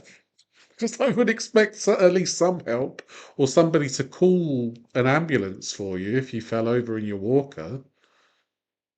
Again, kind of strange. I just know I had to get to Texas, so I got to Texas. And mind you, still 2023. Wait, no, 2024, March. And I get to Texas, and I talk about this a little bit too, not in depth, but I have a group of people who follow me around, and they tell everything about me. They tell that I lied about cancer. They tell that they think I scammed people out of money because I needed people's help with money when I left home the first time. And so they go around and tell all these bad things about me. I don't pay attention to them, but I did at the time. And they called and got that opportunity taken away from me. And the organization who was going to help me called, and they were like, look, we think you're too much of a PR risk because these people won't leave us alone. We've gotten over so many phone calls, so many emails, like, we're going to take time to think on this and then let you know. They call me back. So he's blaming the haters for not appearing on that TLC show. When actually somebody emailed TLC and said, I know a person saying he's going to be on a new show with Dr. Now called EWD. I want to confirm this is a new show coming up. He is a known scammer and scams people out of their money, and we want to confirm that this show is or is not truly happening. There is no upcoming shows with Dr. Nowzardan called EWD. All shows and casting calls are on the TLC website under TLC Casting. I hope this helps to answer your question. So there was never a show on TLC with our boy Tay and Dr. Now. So yeah. A day or two later and said, you're no longer going to have this opportunity. And so I was in Texas. And also, Butterbean himself called TLC because he's obviously had some dealings with TLC and TV networks and stuff, being a boxer and doing the stuff with DDP. And Butterbean said that he called TLC and Yeah, I mean, exactly, just to lose her. They were probably trying to figure out for 15, 20 minutes how to get him up. I'm sure people were there like, are you okay? Are you okay? Do you want me to get you anything while you're down there? I don't think just because he was a random person who doesn't come from Mississippi, they were like, where are you from? Texas? Well, we don't help anybody from Texas. In a motel that was $45 a night, 50, and didn't know what to do. The weight loss opportunity was taken away from me, and I didn't know what to do. And so I lay there and ate. Anytime anything's not worked out for me, I laid there and I ate. Like that was gonna fix something.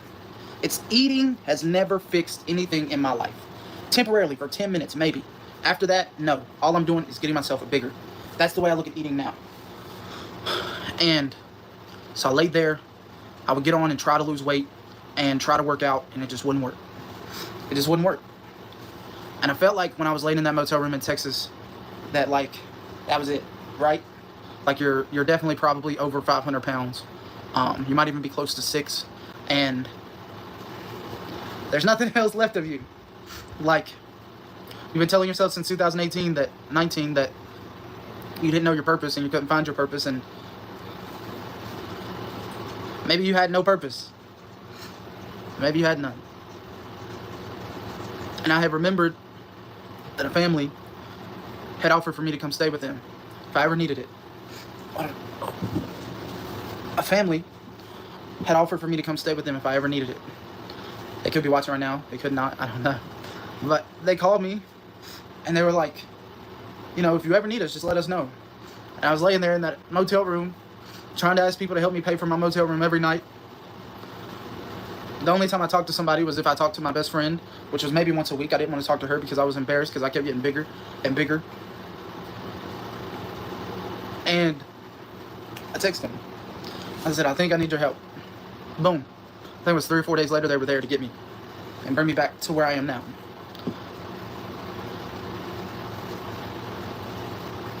And I think if it wasn't for them,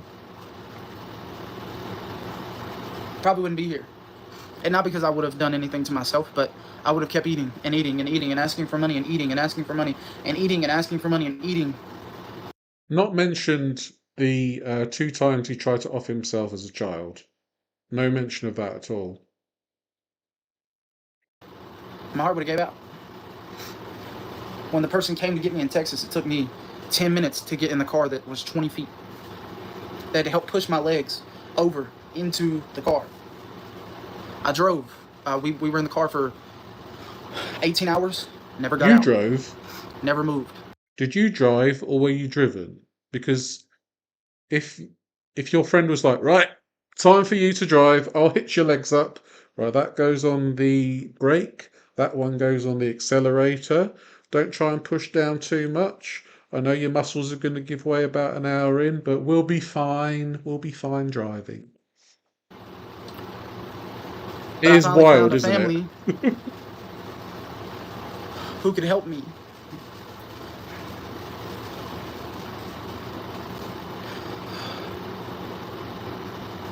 And I'll forever be grateful for them.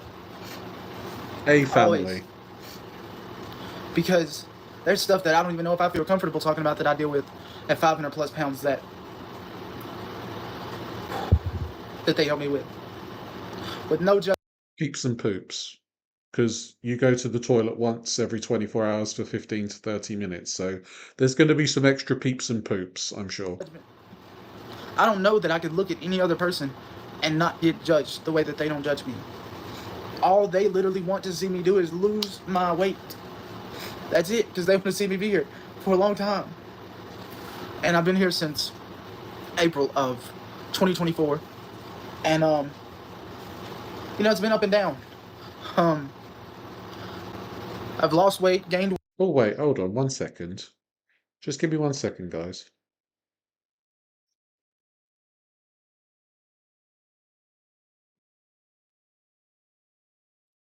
April 2024, he's made $42,000 since April 2024. So he's doing all right. He's doing fine. What's he crying about? He's doing fine. Weight, went through depressions, got better, went back to working out, whole cycle. And this is where I want to tell you, I think the cycle broke. I know the cycle broke. Number one, I have them. Number two, I've built some of the best people around me who I know are never going to give up on me. And this is a message I want to make clear.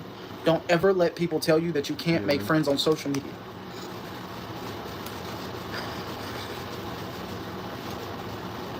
Because Hello, the Aaliyah. friends that are Welcome on my in. social Good to media are see going to be you. the ones who help me save my life, who have spent countless hours on the phone with me, who spent countless hours being there for me. So don't ever let somebody tell you that somebody from social media can't be your friend, because those people, when I look and I'm 300, 200, however many pounds, and I'm living my best life, I can look at them and be like, Hello, man, you're the Debbie. reason I Welcome made it in. out. I fell And for don't it ever too. think you have to do things alone. I've spent so many times trying to figure out, like, okay, I got to do this alone, I got to do this alone, and I got to figure this out. You don't have to. You can let people be there for you and push you, and there's different people who are going to be there and help you in different ways. Some people are going to be there for you and they're going to care about you. Some people are going to be hard on you. And you just got to let people be there. And you got to watch them, though, because you want to make sure they're there during the good times and the bad times.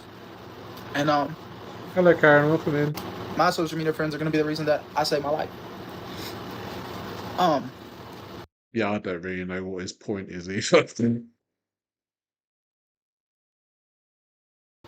But getting back to it, we're almost done. Yeah, we had a look at his wish list, Debbie. I was going into January of this year, back into February. In 2023, I spent my birthday night in the hospital. I think he's because I was just scared of my trauma heart. dumping, Paolo. In 2024, I spent in the hospital because of my car crash.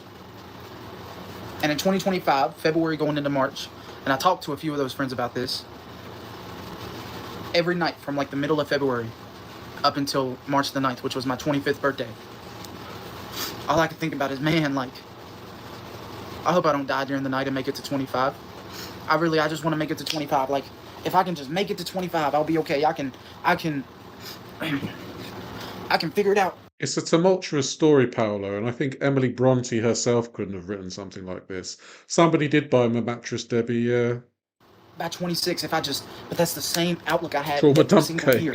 If I can make it to 23, I can make it to 24. I'll figure it out. If I can make it to 24, I can make it to 25. I just got to figure it out. And there was something that clicked in me that told me, you're about to be 25. There's no more excuses. What calendar? If you don't figure this out by the time you're 30, you're not going to make it to 30. You're not going to make it to 30. It's not, oh, let me figure it out by 26. There's already stuff that I've done and the weight that I've held for my whole life that is irreversible. But I can still make it better now. But if I don't make it better, all these friends and all these people and all these goals I have and all these places I want to go, I'll be in a casket by the time I'm 30 if I don't lose this weight. That's what I told myself. Because literally every night from February to March, I just thought, man, if my heart can just not give up on me and I can live and I can make it to 25, I can be okay. So I made it to my birthday, right? You would think big, which my friends celebrated with me. It was awesome. It was amazing. The night of my birthday, I was like, dang, I made it, but now what do I do? And I tried to work What do you do now? Grift $42,000? out. It didn't work. During April, I had a condition going on with my forehead to where it would swell up and then it would go back down and swell up and go back down. And I kept thinking, and I kept texting the mom that was here, and I'm like, man, I think it's a brain tumor. I think it's this. I think I'm gonna die. I think I'm gonna die. I think I'm gonna die. I think I'm gonna die. It's just a fat forehead, mate. It's not a tumour, unfortunately. Not unfortunately. What am I saying? It's not a tumour, fortunately. Sorry. I didn't mean it like that. His story tired me so much. That's all my mindset turned into. I think I'm gonna die. Yeah, What kind of Debbie, we've mindset been is that going to live into with? that, yeah. Right? What kind of mindset is that to live with? He has an Instagram account where he faked having leukemia from 2014. And so, my mom, second mother to me that lives here came to me and she was like, I don't know what we're doing, but we're getting on track and we're going to figure this out. Right? And so I went to my other friend. I was like, man, I got to figure this out. And he was like, you got to figure this out? And I was like, yeah, I got to figure this out. He was like, okay, it's figured out. I was okay. And so I told myself, right? I said, just be consistent for 7 days and then go 30 and then go 60 and then go 90 and then go 180. And that's what I had in my head.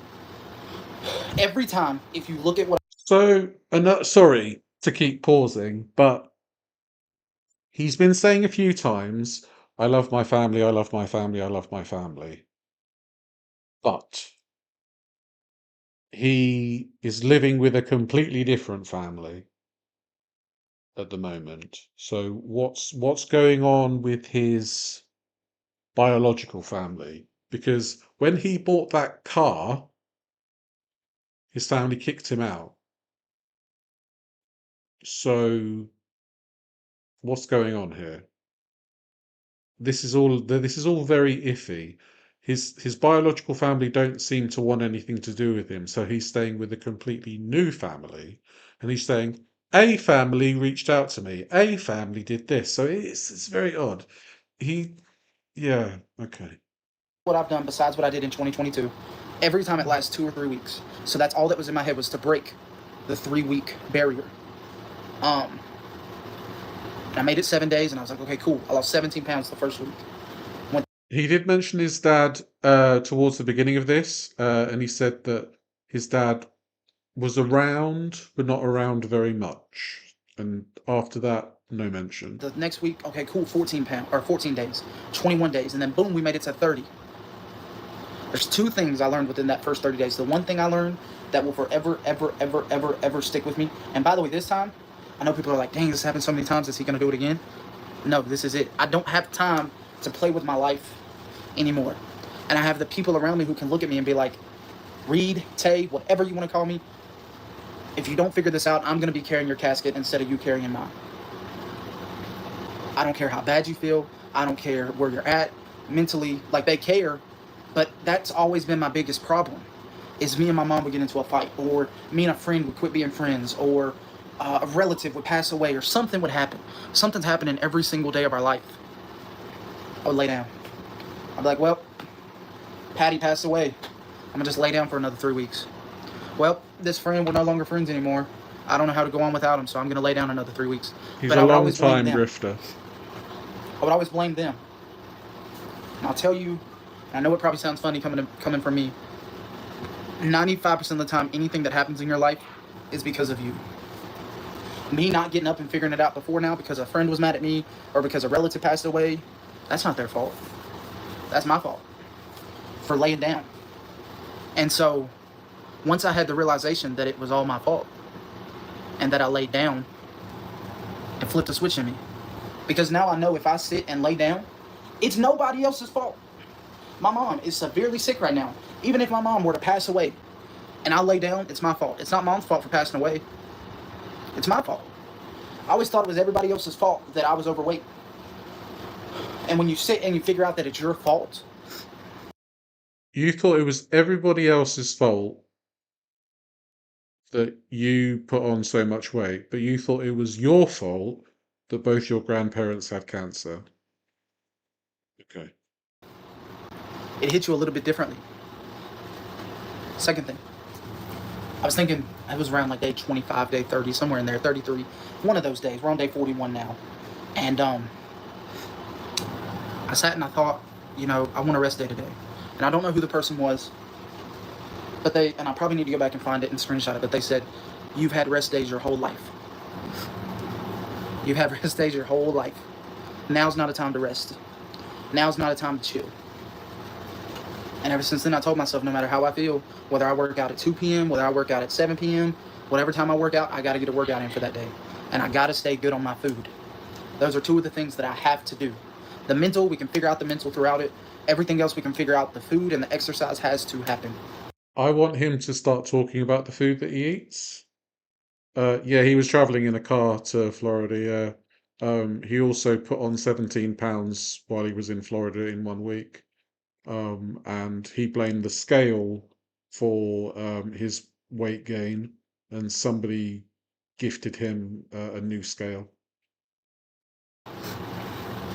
And it's kind of my journey.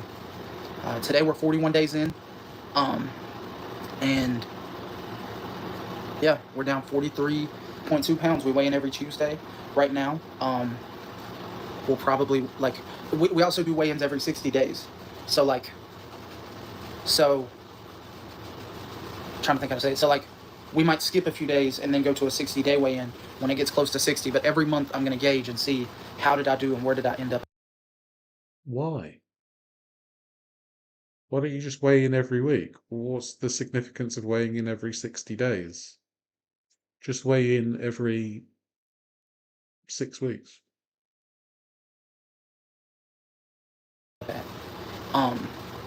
But I calculated it earlier, and we are 170, around 175,000 followers on every platform: TikTok, X or Twitter, YouTube, Instagram.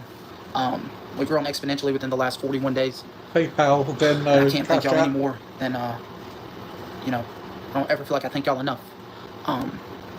Like I said, we had so many people each day, and I definitely have my ride or dies, and the people who have my number and I talk to every day, but I still feel like this isn't possible without y'all.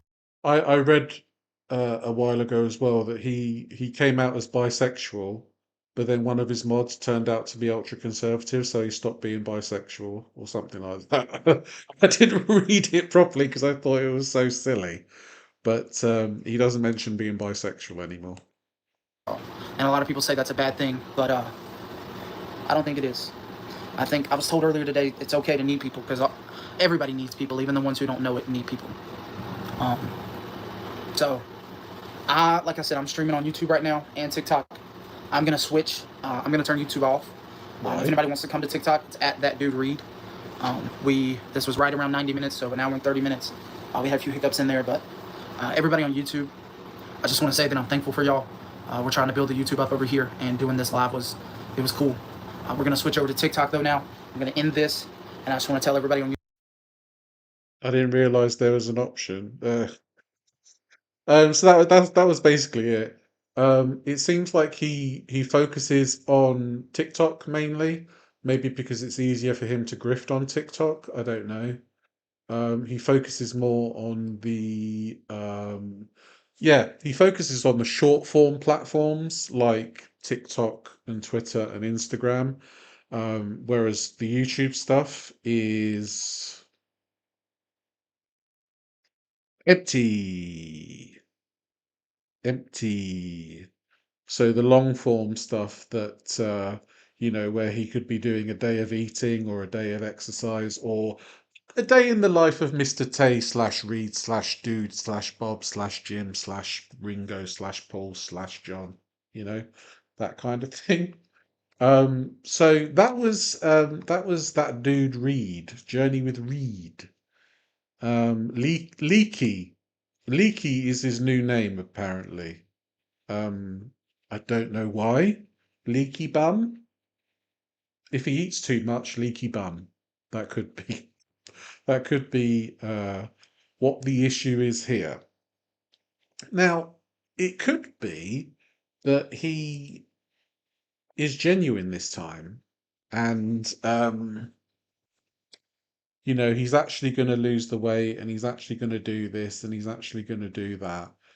But judging by his previous behaviors, it seems to be maybe that's not going to be the case. He's perfectly able to use the internet to find things but still ask randoms on social media those same questions. Yeah. There was no mention of Diamond Dallas Page. Hold on, let me see if I can find it.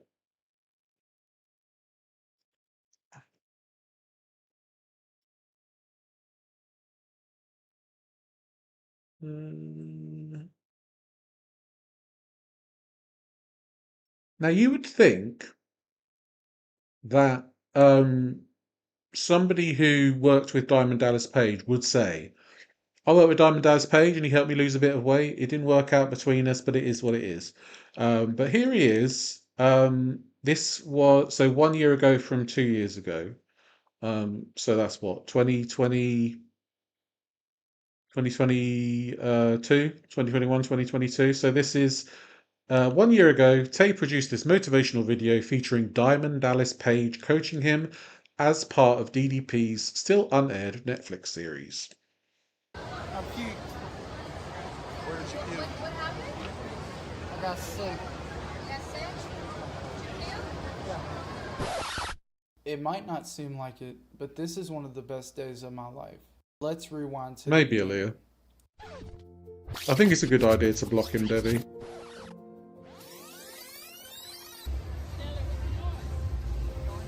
Where's his walker?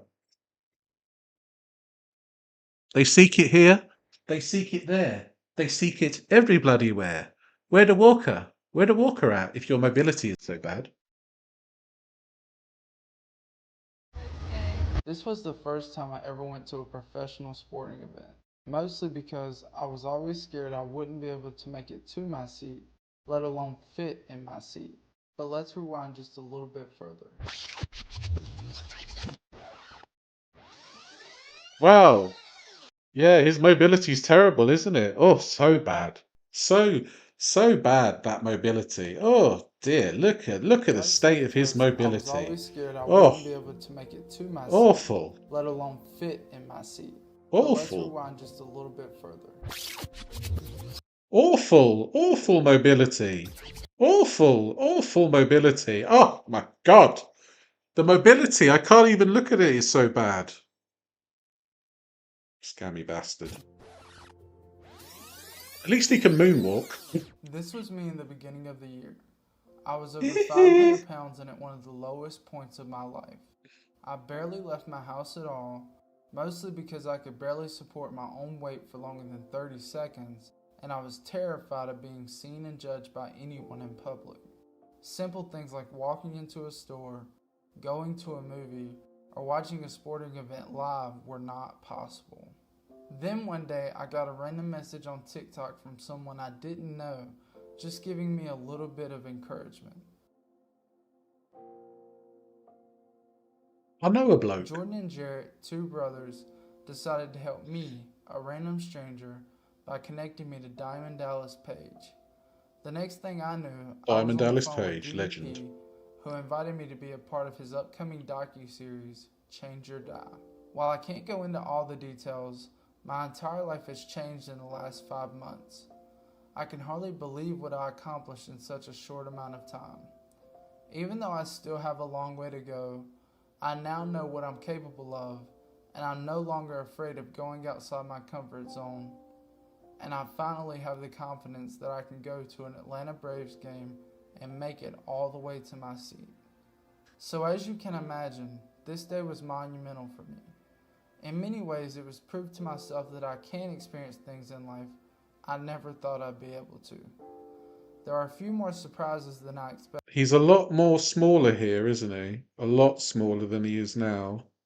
And like I say, he's only 5'1" as well, so he's a small lad, and he's a lot of weight is on those legs, and it's not surprising that he's got bow-legged because he's having to support so much weight on such a little frame. So I hope you enjoy watching the highlights of this awesome day. Thanks for watching.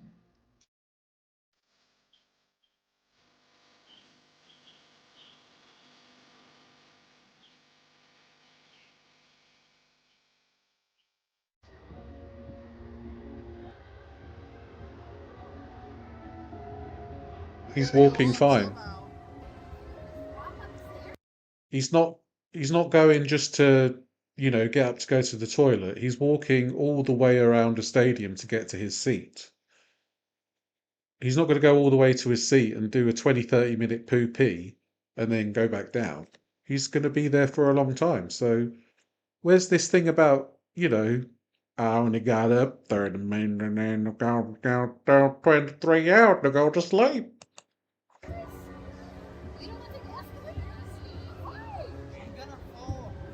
Let's do it. Oh, yeah. Not for sure. No.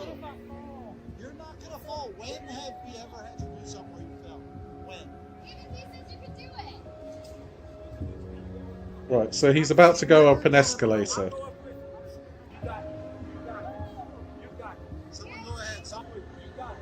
What does he spend his grifted money on? Food, probably, Debbie. No, you do it. Come on, Taylor, you got it. Come on. Taylor, you're not gonna fall. You are not gonna fall. No, don't.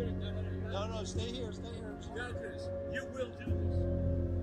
You're not gonna fall. You are not gonna. You're not gonna fall. There you go.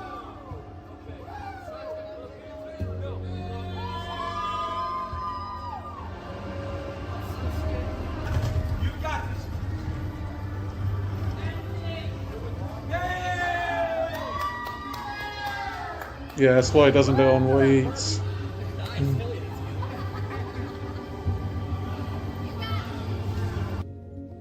I mean, not to diminish the achievement, but he just got an escalator is basically a lift. So if he went up some actual stairs, then I would have had more support for him. But all he did was get on a lift. Well done.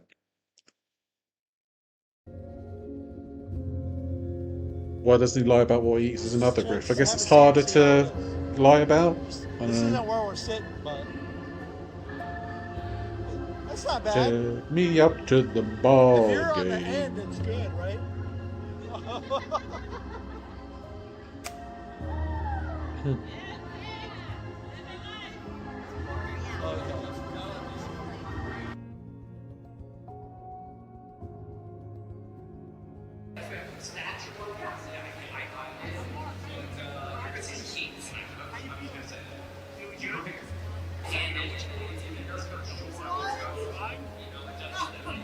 Oh, he's going to go on the TV. 3, 2, 1, and we're back in the room.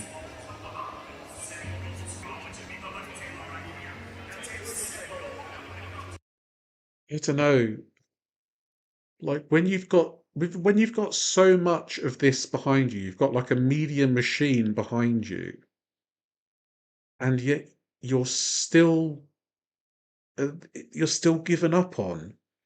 It's mad to think about, really, isn't it? The fact that he had the help from Diamond Dallas Page, the fact that he had thousands of dollars in donations to help him do things, and yet he's the heaviest that he's ever been. It's mad, isn't it? Really is mad.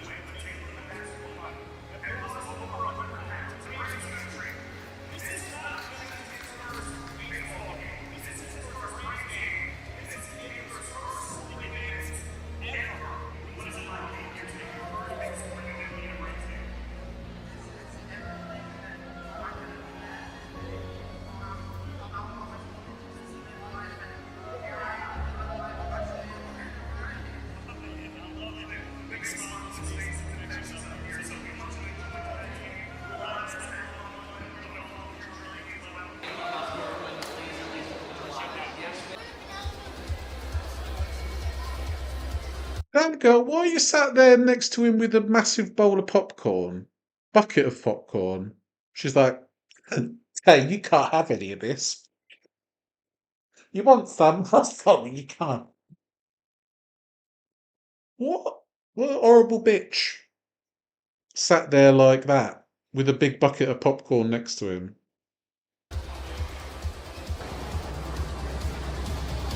Oh, hi, what's up? What do you got there? What you got there, buddy? I got my Coors Light. Have you ever had one? Nope. Have you ever had a beer before? Nope. And I'm wait, drinking they opened it. it. That's okay. He's never had a beer.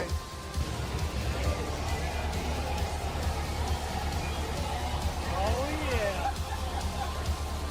Living life. You dancing, Taylor. Taylor, how are you enjoying this game? I'm having a blast. He looks great without filters.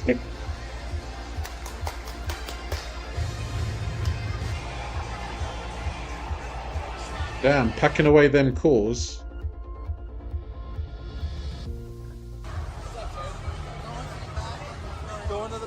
profile. Taylor, what happened? I puked. Where did you puke? He threw up after one beer. Nah, I don't believe that. You threw up after a Coors Light? Nah. What happened? I got sick. You got sick? Did you? Why don't you have your shirt?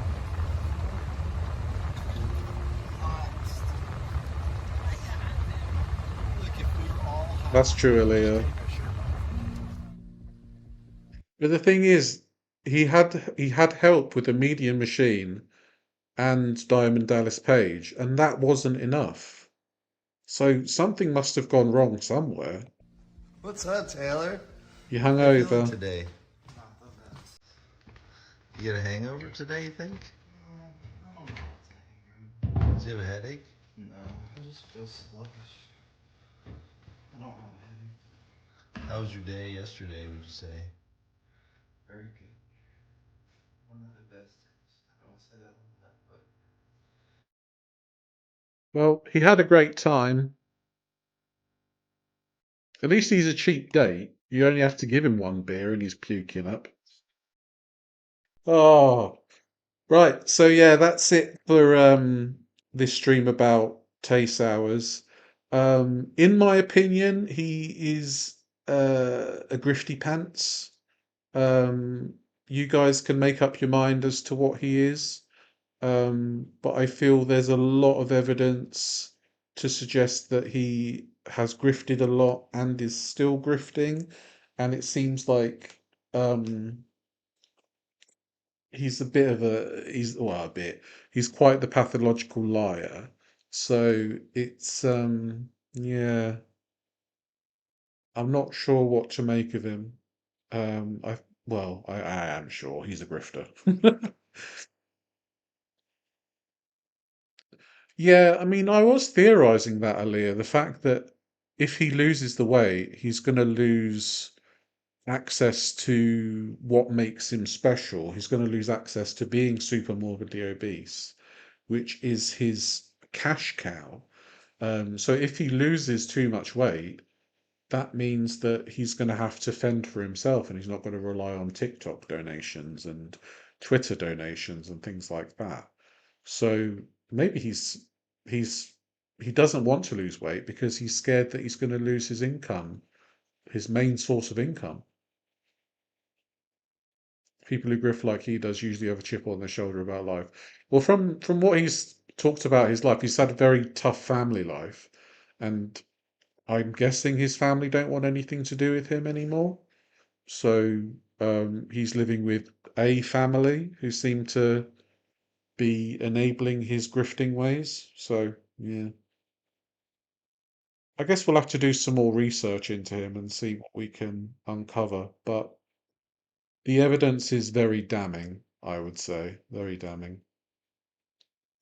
So yeah, that's all from me today. I hope you enjoyed the stream. It was definitely an interesting look at the young man. Um, Thank you for the gifted membership. I appreciate that very much. Thank you so much. Thank you all for being here as well. If you could like the stream on your way out, if you haven't already, and if you could subscribe if you haven't already, that would be wonderful too. I am off to make myself some dinner now because I haven't eaten for a fair bit. I would say like a good 4 hours. So I'm hungry. I was skeptical of him because he's obviously being paid to advertise that power hoop thing. Yeah, he's got a discount code on his link tree for that kind of stuff. So yeah, thank you so much, Aaliyah. I appreciate that. I hope you found it interesting. Um, and if you're on the replay, thank you for watching the replay too. I'll be off, and I shall see you again very soon, I'm sure. So take